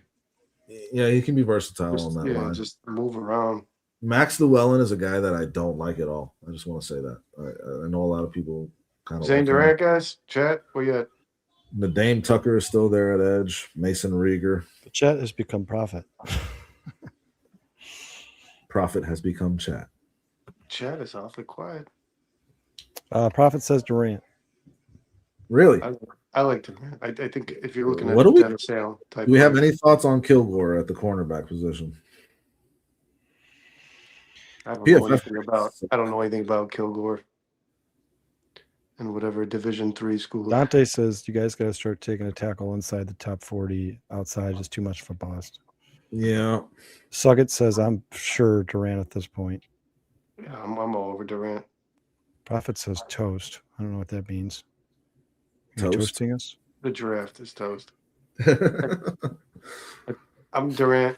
And I think Zane Durant's actually good. I think Zane Durant's actually gonna be a good football player. I do. What's Pilgrim saying? I do too. I like a defensive tackle should have been taken in the 1st or 2nd round. Okay, well, Sorry, the board. Yeah, Mekhi Lemon was right there, and then who do we take at 57 again? Malachi Lawrence. Yeah, I mean, I like that. I'm good with our first 2 picks. I'm good, and I think Zane Durant can be a damn good player. Let's pick Durant. I'm good with it too. And you got a couple people in the chat. His combine was outrageous. Yeah, he's a physical. Vincent Anthony, Vincent Anthony. We already took Lawrence. I know, but you can never have too much edge rush. Vincent Anthony's right there. We always the obligatory Brandon pick in every fucking mock. Vincent Anthony. We got to take him. And it gets like a fucking A every time we do it. Yeah. Yeah, it's seems like Prophet, by the way, Prophet was saying Kilgore is toast. Oh. Is that like not good? I think that means just do it and accept a good grade. What about that tight end, Kyle? Lake McCree. What about that backup quarterback, guys? Cole Payton. That's the player who's not getting drafted right there. What about Luke Altmaier, Brandon? Is Dalen Bentley still there? Who? The tight end that the Bears are visiting with. Let's see. I don't see him anywhere. No, he's long gone. And if he is, he's gone. Not gonna. Khalil Dinkins is still there though. Khalil Dinkins. All right, what are we doing here? We're doing fucking Brandon's Vincent Anthony thing. Okay. Yeah, we are. All right, now what? Do we do Roman Hemby? Prophet says is Cruz still there, but we already got a center, so it doesn't matter. Yeah, we got Hecht. Dante says Eric Hunter, linebacker, Morgan State. Interesting. Okay, Dante. We're gonna have a lot of linebackers on this team. Well, we didn't draft one in this, do we? I thought. Oh no, we passed on. And Lander Barton is always my obligatory 7th round pick because I fucking love this kid. I think he's gonna be really good. But obviously not a lot of other people do. So, what do you guys want to do? I don't see Eric Hunter. Slim's asking, is Jalen Kilgore still there, or he's just putting his measurables in there? All right, then let's do linebacker, guys. I don't want to do Lander Barton again because that's always my pick. I want somebody else to pick something here. Luke Altmaier, our backup quarterback. Prophet's asking Vicente. What? Kyle sneezed. What was that? It's on the screen. Gesundheit. I don't know. I've never heard of that guy. Cornerback, DJ Harvey, Devontae Smith, Jaden Lucas, Josh Moten. Devontae Smith, really? Not feeling any of that. What about safety? What do we got at safety? We drafted a cornerback to play safety. We're not drafting Diego Pavia. That guy's like 5'6". Is that the quarterback who's being mentored by fucking Johnny Manziel?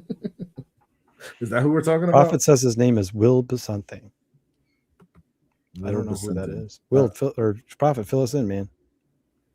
All right, what do I do here, guys? Just tell me what to do. I don't give a shit. Well, he's not there. Basante. What position does he play? I don't know how to even spell that. I'm not looking at the chat. It's on the screen, bro. I have it on the screen. I'm looking at a different screen, Kyle. So it's Bissanthe. Wesley Basante, the linebacker out of Miami. Is that who you're ranked talking? 350, and you don't even know his name? Yeah, he didn't spell it right. We're not drafting that guy. Sorry. He said Will. I don't care, guys. It's the last pick in the 7th round or for the Bears in the draft. I don't care. Pick one. We address center. We address D line a little bit. We address safety. Luke Altmaier, it is. Shut the fuck up. We didn't get a receiver. Yeah, we did. We did. We got Mekhi Lemon with our first pick. Yeah, we didn't get a running back. We can go Roman Hemby right now. I'll do it. Wait, who's the guy that beats people up for weed? He's not here anymore. No, he's projected to be a 5th round pick. Cash Jones, I like that. Kentucky. Darn. Yeah, why not go Hentley? Roman Hemby? Yeah, why not? Get the running back. What's this guy all about? Can I see? I don't know much about. Can I see the What's his click 40? on his Raz? I'm looking at something here. Let's see here. What's his 40 time? I got nothing here, guys. I'd like a burner. I got nothing. All right, we can take him. A big dude. Yeah. All right, we're doing that. All right, guys. Here comes our draft grade. You guys ready? A+. You drafted Traydon Stukes, and you should have drafted Keontae Scott. Makai Lemon, A+. Malachi Lawrence, A. Traydon Stukes, B-. Sam Hecht, A-. Zane Durant, F. Vincent Anthony Jr., B+. Suck on that, Brandon. It wasn't an A+. Fuck off. Roman Hemby, B-. That's the best draft grade we've ever gotten. Overall draft grade, A-. Top 52% of Chicago Bears. Best draft grade we've got. Vincent Anthony was a B+. That's come on. Yep. The kid's a stud. Zane Durant is they do not like. It was a reach. It was a reach. Because his film doesn't outweigh his athletics. But a guy like Dennis Allen will care about that, man. Zane Durant going in round 4 makes sense. Hey, Suggett said, "Nice draft, man." Thanks, Suggett. Appreciate you. You want to do one more, or are we out of here? I'll do one more. All right, we're doing one more. We're gonna do one more.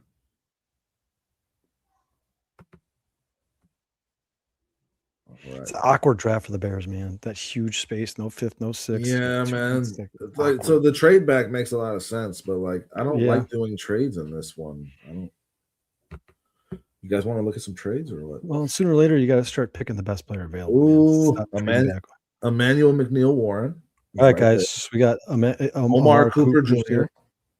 Emmanuel McNeil Warren. Blake Miller, there's your left tackle. Caden Proctor is not a left tackle, I don't think.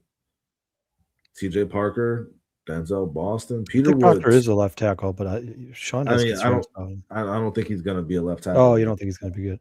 Yeah. I'm not saying I don't think he's going to be good. I think they're talking about him being a right tackle to start or maybe moving to guard. Prophet says EMW. Yeah, that seems like I guess we got to take a defensive tackle this time around. We got a lot of grief for that. Also just sat here and talked for 20 minutes about how safety at 25 makes a lot of sense if these guys are available. Who's available? McNeil Warren? Then you take it. Yeah. There's no conversation to be had here. Brandon, can I see the tackles, Dustin? Peter Woods. Peter Woods is still there, and that's the guy. An A+ pick if you take McMorrin. Yeah, but if Peter Woods would Peter Woods be there? No, he wouldn't be there for the second pick. Slim says Peter Woods. True Pilgrim says Peter Woods, please! Exclamation! Okay.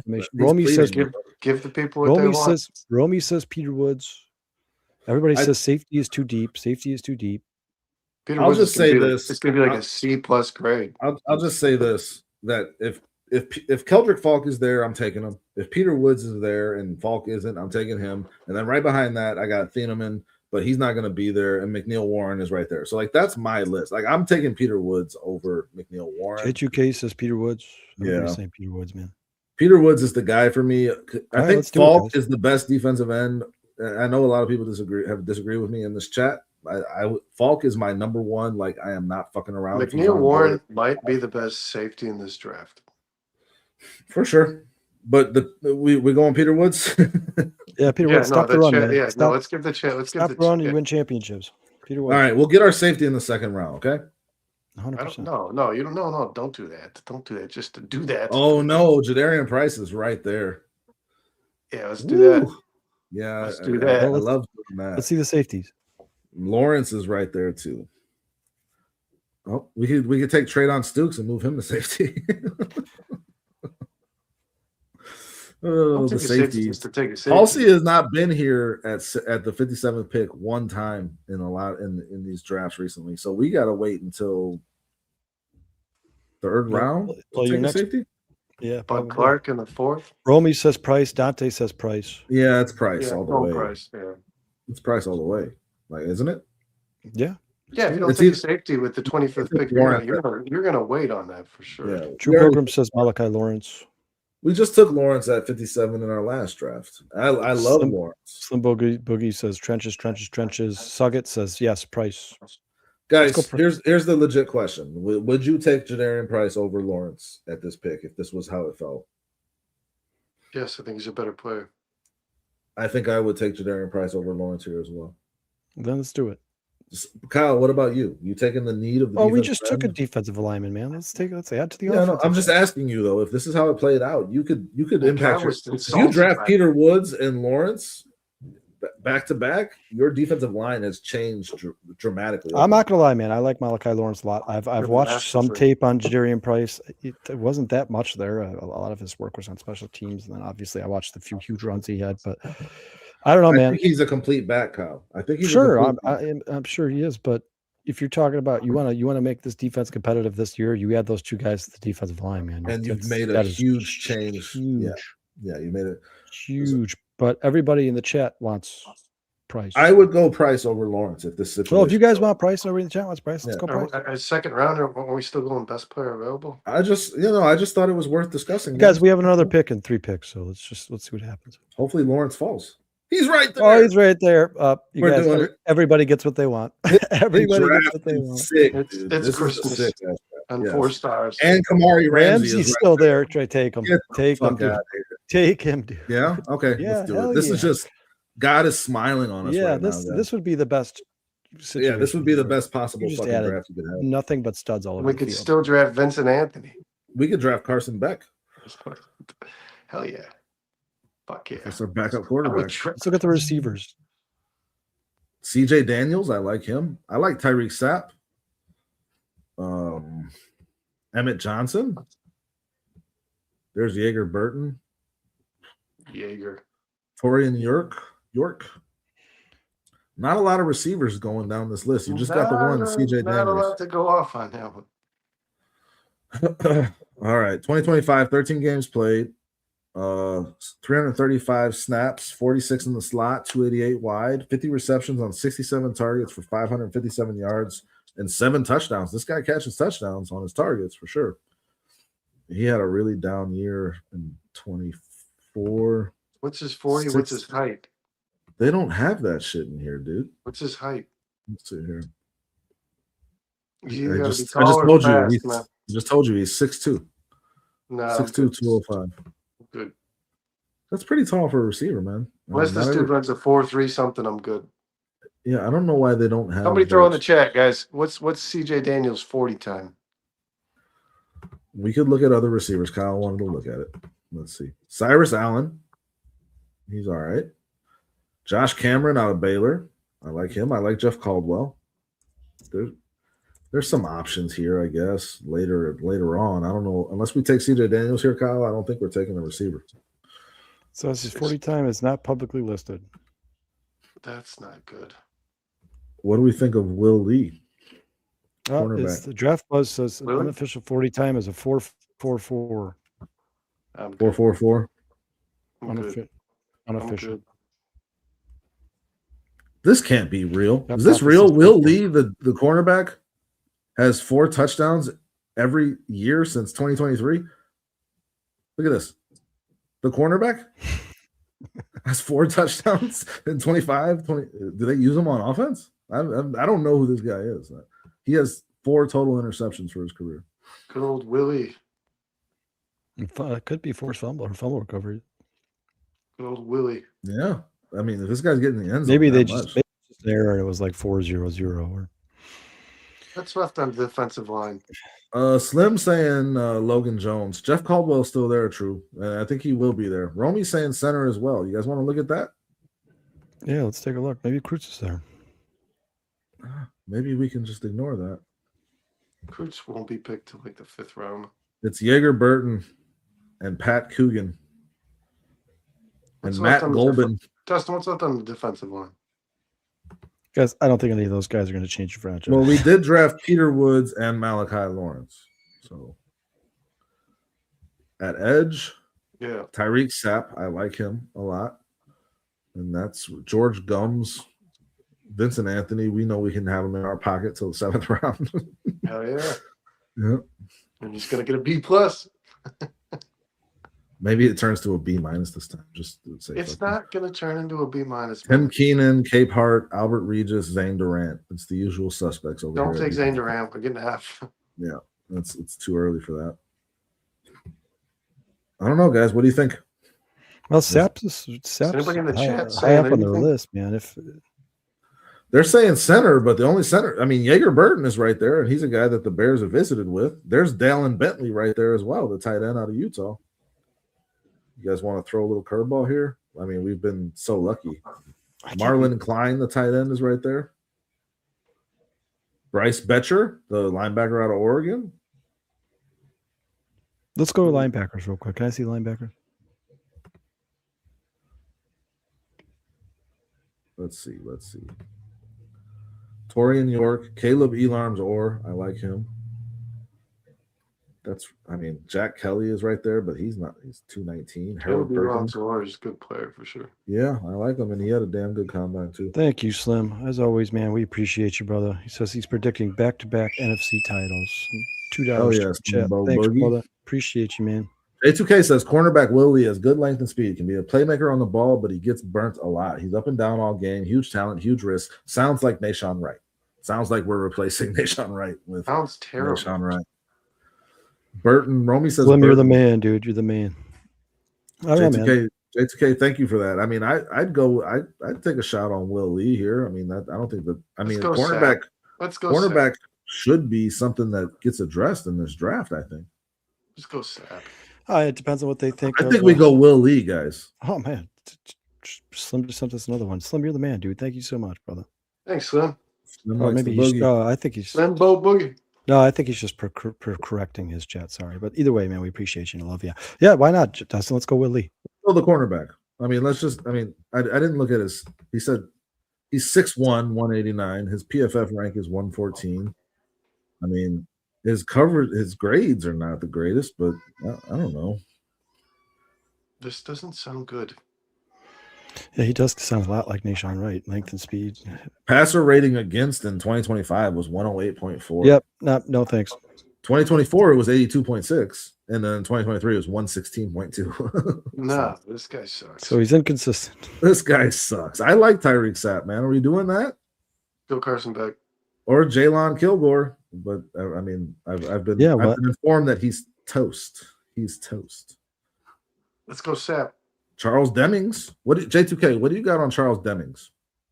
I want to get a cornerback here. His passer rating against in 2025 was 39.8. 2024, 64. He had 4 interceptions in 2025, 1 touchdown. Holy shit, this guy had a hell of a 2025. 18 receptions on 37 targets. A hell of a college career. And a 29.8 against. He's 6'1", 190. And he goes to San Francisco Amateurs University. Stephen F. Austin, the Lumberjacks, Brandon. Get your shit together. It's the Lumberjacks. How could I have not known? It's on the screen, bro. I watched so many games. I don't know. San Francisco Army? What do you say? I said the Amateurs. Scroll up to the best available again real quick. This is it. This is what we're looking at. Carson Beck. I'm just going to draft Carson Beck if we don't decide. Why not draft Carson? I will draft Carson Beck right the fuck now. I swear to God. I'm going right now. You're going Sapp? Did J2K say anything? Yeah, he says Deming is a raw, super talented cornerback. Played with a small school. He's got special talent. Good speed, Frazier. great Sounds length. Like Zay Frazier. Sounds like Zay Frazier. I don't know, man. A 39 a QB rating against and 4 interceptions. I mean, I'm down. I think we need a cornerback. That kid was about to blow up. He would have been transferred to a fucking. Well, I mean, it depends. But if you played at a small school, he would have been transferred to an SEC school. Zay Frazier, you probably don't need a cornerback. If you think Zay Frazier is going to be that, and if you think Tyreek Stevenson, I still have a lot of faith in Tyreek Carson Beck it is. I think Terrell Smith is going to come back strong too. It's Carson Beck. He wouldn't be my 4th round pick. Okay, so what do we do here? What do we do? You want Sapp? Yeah, why not? All right, we're doing Sapp. Edge. All right, and then we'll look center when we pick in the 7th round. Jesus Christ! Look at all this. That's what I'm saying, man. It's such an awkward draft for the Bears, dude. Poles has to trade. Poles has to trade back in this draft. He fucking has to, I think, right? Like, you got to add some more picks. He did it for, he traded a future 5th-round pick to get back in the, or he traded a future 4th-round pick to get back in the 5th for, what's his name? Austin Booker. Yeah, Booker. So it's not out of the realm of possibility, man. He's done it before. Where is Vincent Anthony on the board here? I'm just curious. Oh, no, he's not here, man. He's gone. Sorry. There's Vinny Anthony. You want to take Vinny Anthony? No, it's like a shitty version of. Is he really gone? Sons of bitches. They caught on. Do you want me to take Vinny Anthony in solidarity? We got Vincent Anthony went to the Jets. They made a trade to go get him at 228. Yeah, they should have. Fuck you. Fucking sons of bitches. These are our wide receivers, Kyle. Kobe Young, Caden Wedgen, Vinny Anthony, Lewis Bond, Trevor. Is Lewis Bond a relation to Isaiah? Or James? Wow. I like Squirrel White. Just wow. Shut the fuck up, Brandon. Just. I mean, considering Isaiah Bond's on the Chicago Bears, he probably, if he was related to him, he'd probably push for him. What? All right, I don't know what we're doing here. What are we doing? Robert Spears Jennings is the #1 ranked player, safety out of Oklahoma.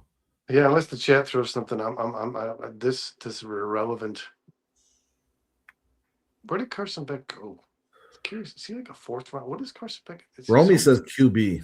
Somebody's gonna steal the hell out of Carson Beck. Yeah, Carson Beck is gonna be a damn steal for sure. Jalen Daniels, Taylor Green, Cole Payton, and then this Illinois quarterback. Jalen Daniels is a good player. I like Sawyer Robertson.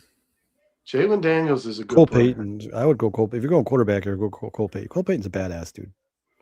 Yeah, he's a badass. Watch the tape. It's got a hell of an arm, man.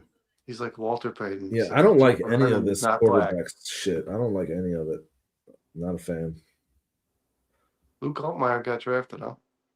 No, he's still there, and he's going to stay there because we're not drafting him.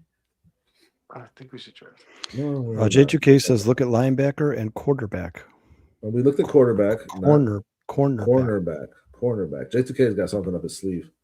Devontae Smith, Sierra Wright, Jaden Lucas, Josh Moten, Amari Harvey, Tyreek Chappelle. Pull up Jaden Lucas' profile. Jaden Lucas. Pulling it up. Passer rating against of 149.3. Okay, oh my. He only was targeted 12 times at 8 receptions. 12 times? Yeah. How many games did he play? I can't see. It's so small. How many snaps did he play? Like 11? He played 197 defensive snaps, 121 in coverage. So he's a special teams guy. Yeah. Why did you want to look at this guy? I watched the Clemson game and I remember the name. I don't know. What about when you're in the 7th round? When you're in the 7th round, you just got to be like, did I hear that guy's name ever? Did I hear that name? I like Smith, man. He plays at a big school, so he plays good competition. Can you do his first look? 5'11", 195. He's a little bit small. He's probably more of a nickel. Do we draft Price or Lawrence? We drafted both, bud. We got both. Nice. What's J2K saying? He wanted to see this. He also wanted to see linebacker. We're going to go do that. Eric Gentry. I like Eric Gentry, and Lander Barton is my guy, J2K. Can you put in a good word for Lander Barton so I'm not the one picking him because I like him a lot. Jimmy Rolder is still there. He's ranked 346, Kyle. I didn't say I like the Bears are visiting with him, man. I don't think Jimmy Rolder is a great pickup for this team. He said it. Let's take Lander Barton. Fuck it. Let's move J2K, what do you think? I mean, come on, man. We're stretching it out. This is good pot. Yeah, can I see Eric Gentry's stats, Dustin?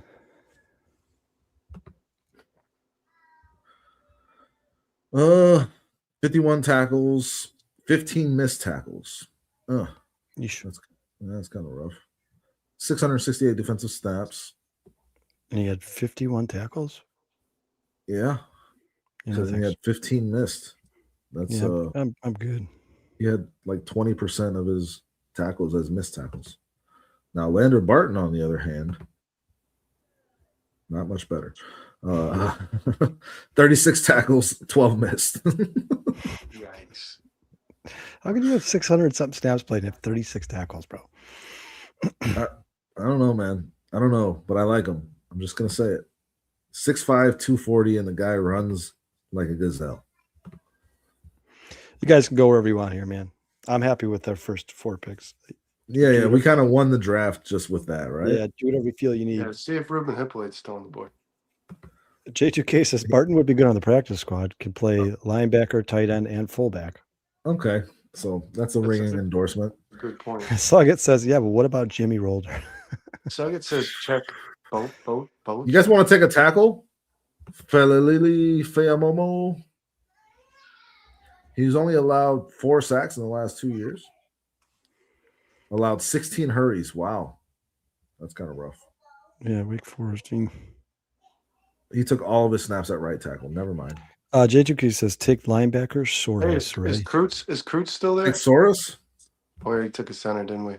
I don't know, man. No, I don't think we did we? No, we didn't take a center. Is Krutz still there? Yeah.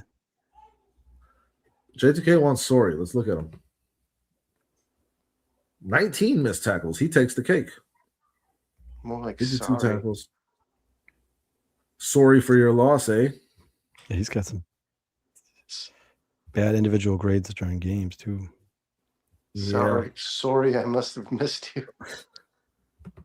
You wanted to look at Krutz. You want to see if Krutz is still I don't think he's projected a 5th round. No way is he a 5th round pick. Why you gotta hate on Krutz, man? I just don't like Illinois guys. You just don't like the Krutzes.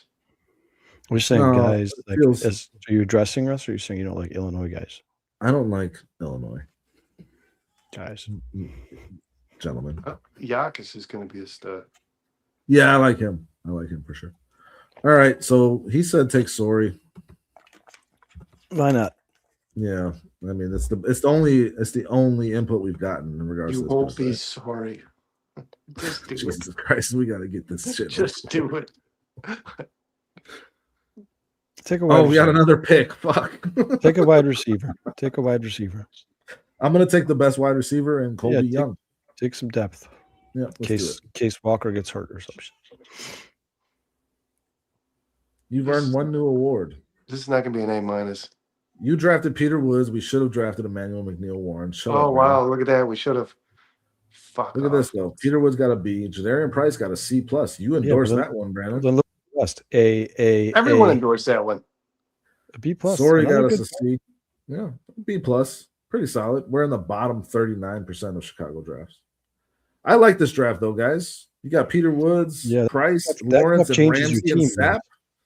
That draft changes your team completely, man. Dude, your defensive line becomes completely, revamped just with this draft. And you have one of the best. You have one of what you think is one of the best running backs in the NFL, dude. One of the best running backs in this draft. The second best running back in this draft. Is Colby Young like a speedster or something? I don't know. We didn't really look at him, and I don't think he can anymore. So I don't know. He was a 7th round pick, man. I don't know. Suggett says the draft's a little sorry, but still decent. Sorry we didn't do better, Suggett. All right. This is when J2K gets drafted. J2K before we get out of here. Xavier, sorry. Slight build, good frame, very athletic, struggles in coverage and read, react, and run.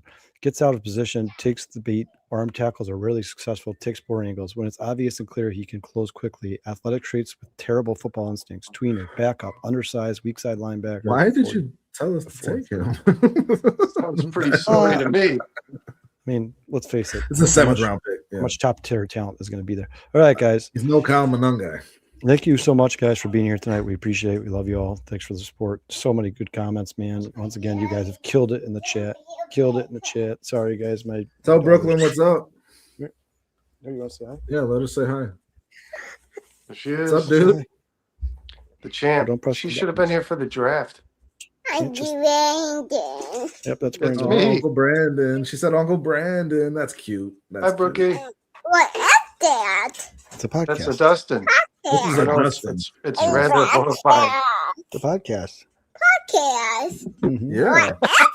That's Brandon and that's Dustin. Hey, Brooklyn. Yeah, go Bears. Say Caleb Williams. Go Bears. Or to say Caleb. I don't think she can hear you, Brandon. She can't hear you. Nobody can hear me. Brooklyn, can you say Caleb Williams? Yep, Caleb Williams. Say Iceman. Iceman. Did you say Iceman? Iceman. Iceman. Yeah. That's right, everybody. She owes him for that. Love y'all. Appreciate y'all. Slim, thanks again, man, for that super chat. We appreciate it, brother. Everybody in the chat. Yeah, y'all were awesome. Please hit that like and subscribe button, guys. That means so Brooklyn. much to us. Please hit the like button if you get a chance. Thanks, guys. Appreciate you. We'll be here Wednesday. You have the chance. You can hit the like button. It's a simple little just. Yeah, all you gotta do. I don't want to demand. No, demand. I'm not giving orders. What was that? Kyle, you played that. Kyle played an audio clip where it was like, hit the like and subscribe now. It puts the lotion on its skin. Guys, we'll be here Wednesday for the Barely There podcast. Sean, Jason, and I appreciate you guys joining us. Guys, I'm going to Florida tomorrow. I'm not going to be here on Thursday, so I don't know if we're working something out with the bare minimum, but I will be. Instead, just subscribe to my OnlyFans. For more awesome content, like and subscribe now. For more awesome content, like and subscribe now. Or else it gets the hose again. Certified badass. Certified badass. All right, guys. Love y'all. Appreciate y'all. We'll see you guys on Wednesday. Who's ending this shit? Who's doing